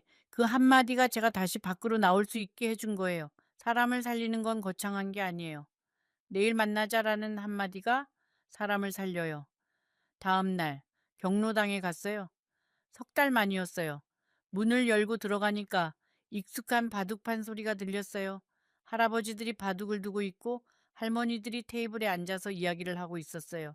복순이가 저를 보자마자 달려와서 제 손을 잡았어요. 순자야, 많이 야위었네. 밥 안 먹었지? 그 말에 또 눈물이 나왔어요. 하지만 이번에는 슬픈 눈물이 아니라 고마운 눈물이었어요. 경로당 선생님이 저를 보더니 놀라면서 말했어요. 순자 씨, 오래간만이에요. 건강은 괜찮으세요? 저는 웃으면서 네, 괜찮아요라고 했어요. 괜찮지 않았지만 괜찮다고 말하는 게 그 순간에는 더 편했어요. 영수 씨 이야기는 아무한테도 하지 않았어요. 복순이만 아는 거예요. 사람들 입에 오르내리고 싶지 않았어요. 이 나이에 창피한 일을 겪었다고 소문나는 게 또 다른 상처니까요. 경로당에서 점심을 먹고 복순이랑 같이 산책을 했어요. 공원 벤치에 앉아서 복순이가 물었어요. 순자야, 이제 어떻게 할 거야? 저는 한참을 생각하다가 말했어요. 혼자 살 거야. 이번에 확실히 알았어. 누군가한테 기대면 안 돼. 내가 나를 지켜야 해. 복순이가 제 어깨를 토닥이면서 말했어요. 그래, 잘 생각했어. 그리고 혼자가 아니야. 내가 있잖아. 친구라는 게 이런 거구나. 조건 없이, 재산 상관없이 그냥 옆에 있어 주는 사람. 그게 진짜 관계인 거예요. 2026년 2월 초 드디어 빌라 전세 계약이 끝났어요. 세입자가 나가고 저는 다시 제 집으로 돌아갔어요.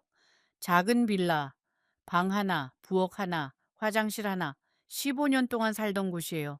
현관문을 열었을 때 먼지 냄새가 났어요. 석 달 동안 아무도 환기를 안 한 거예요. 현관에 들어서니까 벽에 걸린 달력이 아직도 10월이었어요. 제가 이 집을 떠난 달, 석 달 동안 시간이 멈춘 것처럼 저는 창문을 열고 찬 공기를 들이마셨어요. 그 차가운 공기가 그 어떤 말보다 저를 위로했어요. 여기가 제 자리라고, 여기가 제 집이라고 말해주는 것 같았어요. 집 안을 천천히 둘러봤어요. 부엌의 싱크대, 거실의 작은 테이블, 화장실에 깨진 타일, 다 제가 15년 동안 보던 것들이에요. 세입자가 크게 바꿔놓은 건 없었어요. 다만 벽에 못자국이 몇 개 생겨 있었어요. 누군가 여기서 액자를 걸고 살았나 봐요. 저는 그 못자국을 보면서 생각했어요. 이 집에서 다른 사람도 살았고 다른 사람의 추억도 있었구나.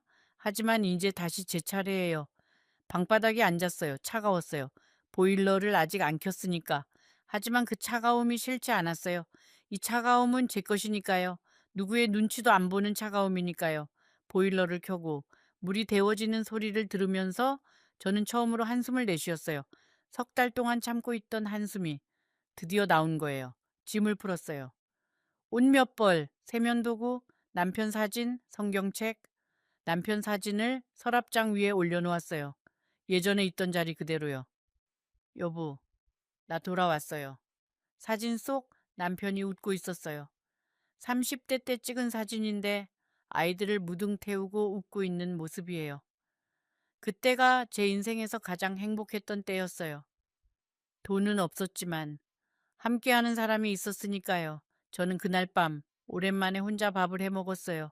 된장찌개 하나, 밥 한 공기, 깍두기 조금.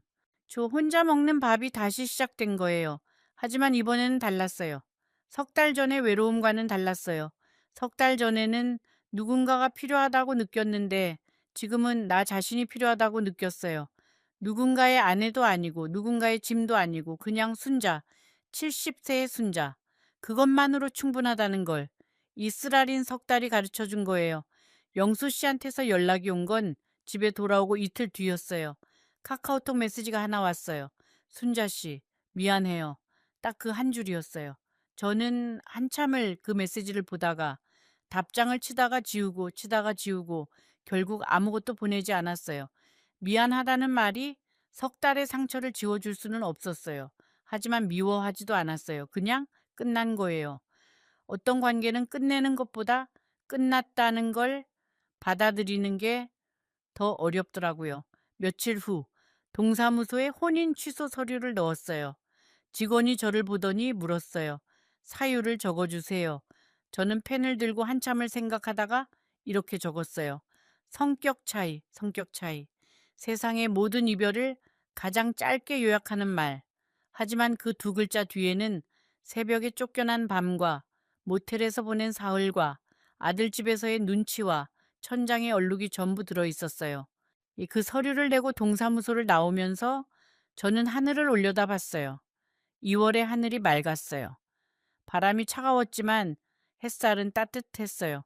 저는 그 햇살을 맞으면서 생각했어요. 그래, 이게 제 인생이구나. 완벽하진 않지만 그래도 내 거구나. 그 생각이 드니까 가슴이 조금 가벼워졌어요. 집으로 돌아오는 길에 시장에 들렀어요. 호떡 하나를 샀어요. 영수 씨와 같이 먹던 그 호떡이요. 혼자 먹으면서 그때 생각이 났어요. 경로당에서 처음 만났을 때 시장에서 호떡을 사 먹으면서 웃었던 때 그때의 영수 씨는 정말 다정했어요. 하지만 다정함과 강함은 다른 거예요. 다정한 사람이라고 해서 끝까지 지켜주는 건 아니에요. 그 교훈을 70세에 배웠어요. 좀 늦었지만 그래도 배웠으니까 다행이라고 생각하기로 했어요. 여러분, 저는 이제 다시 혼자예요. 아침에 혼자 일어나고, 혼자 밥을 먹고, 혼자 산책을 해요. 경로당에도 다시 나가기 시작했어요. 복순이가 방해줘요. 순자야, 잘 돌아왔다. 그 말이 어떤 남자의 사랑 고백보다 더 따뜻했어요.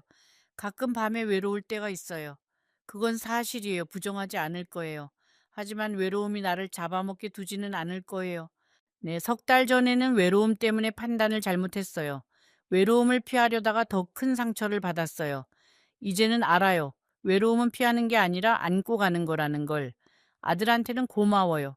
비록 그것 봐라라고 먼저 말한 게 서운했지만 결국에는 저를 받아줬으니까요.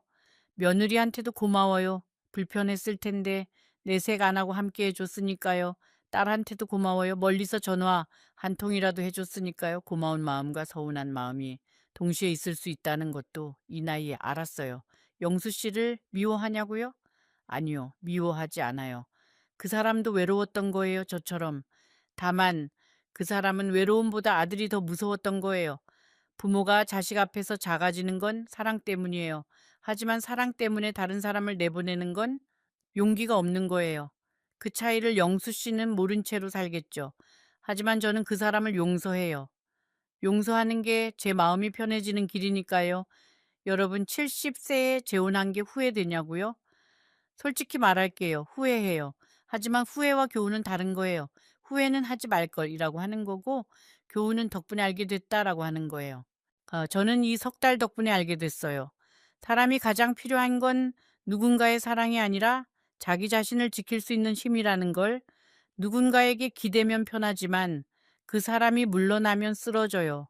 하지만 내가 나를 붙잡으면 누가 떠나도 서 있을 수 있어요. 지금 이 이야기를 듣고 계신 분들 중에 혹시 비슷한 경험을 하신 분이 계실 거예요. 늦은 나이에 사랑을 시작했다가 상처받으신 분, 자식 때문에 마음을 접으신 분, 혼자가 되는 게 두려워서 잘못된 선택을 하신 분, 여러분한테 하고 싶은 말은 이거예요. 상처받은 건 당신 잘못이 아니에요. 사랑하려고 한 건 잘못이 아니에요. 다만, 사랑하기 전에 나 자신을 먼저 단단하게 세워야 한다는 것, 그걸 잊지 마세요. 저는 오늘도 제 작은 빌라에서 혼자 밥을 먹어요. 된장찌개 하나, 밥 한 공기, 깍두기 조금. 하지만 이제는 외롭지 않아요. 아니야, 외롭지만 괜찮아요. 왜냐하면 이 외로움이 제 거니까요. 누군가한테 빌린 행복이 아니라 제 힘으로 견디는 하루니까요. 여러분 제 이야기 끝까지 들어주셔서 고마워요. 이 할머니의 이야기가 여러분 마음에 조금이라도 남았으면 좋겠어요. 누군가를 사랑하는 것보다 어려운 건 그 사람 없이도 나를 사랑하는 거예요. 70세에 쫓겨나고 나서야 깨달은 이 한마디를 여러분은 제 나이가 되기 전에 꼭 기억해 주세요. 이 이야기가 마음에 남으셨다면 지금 화면에 보이는 영상을 꼭 보세요. 그 이야기는 오늘 제가 들려드린 것보다 더 깊은 울림이 있을 거예요. 놓치시면 분명 후회하실 거예요.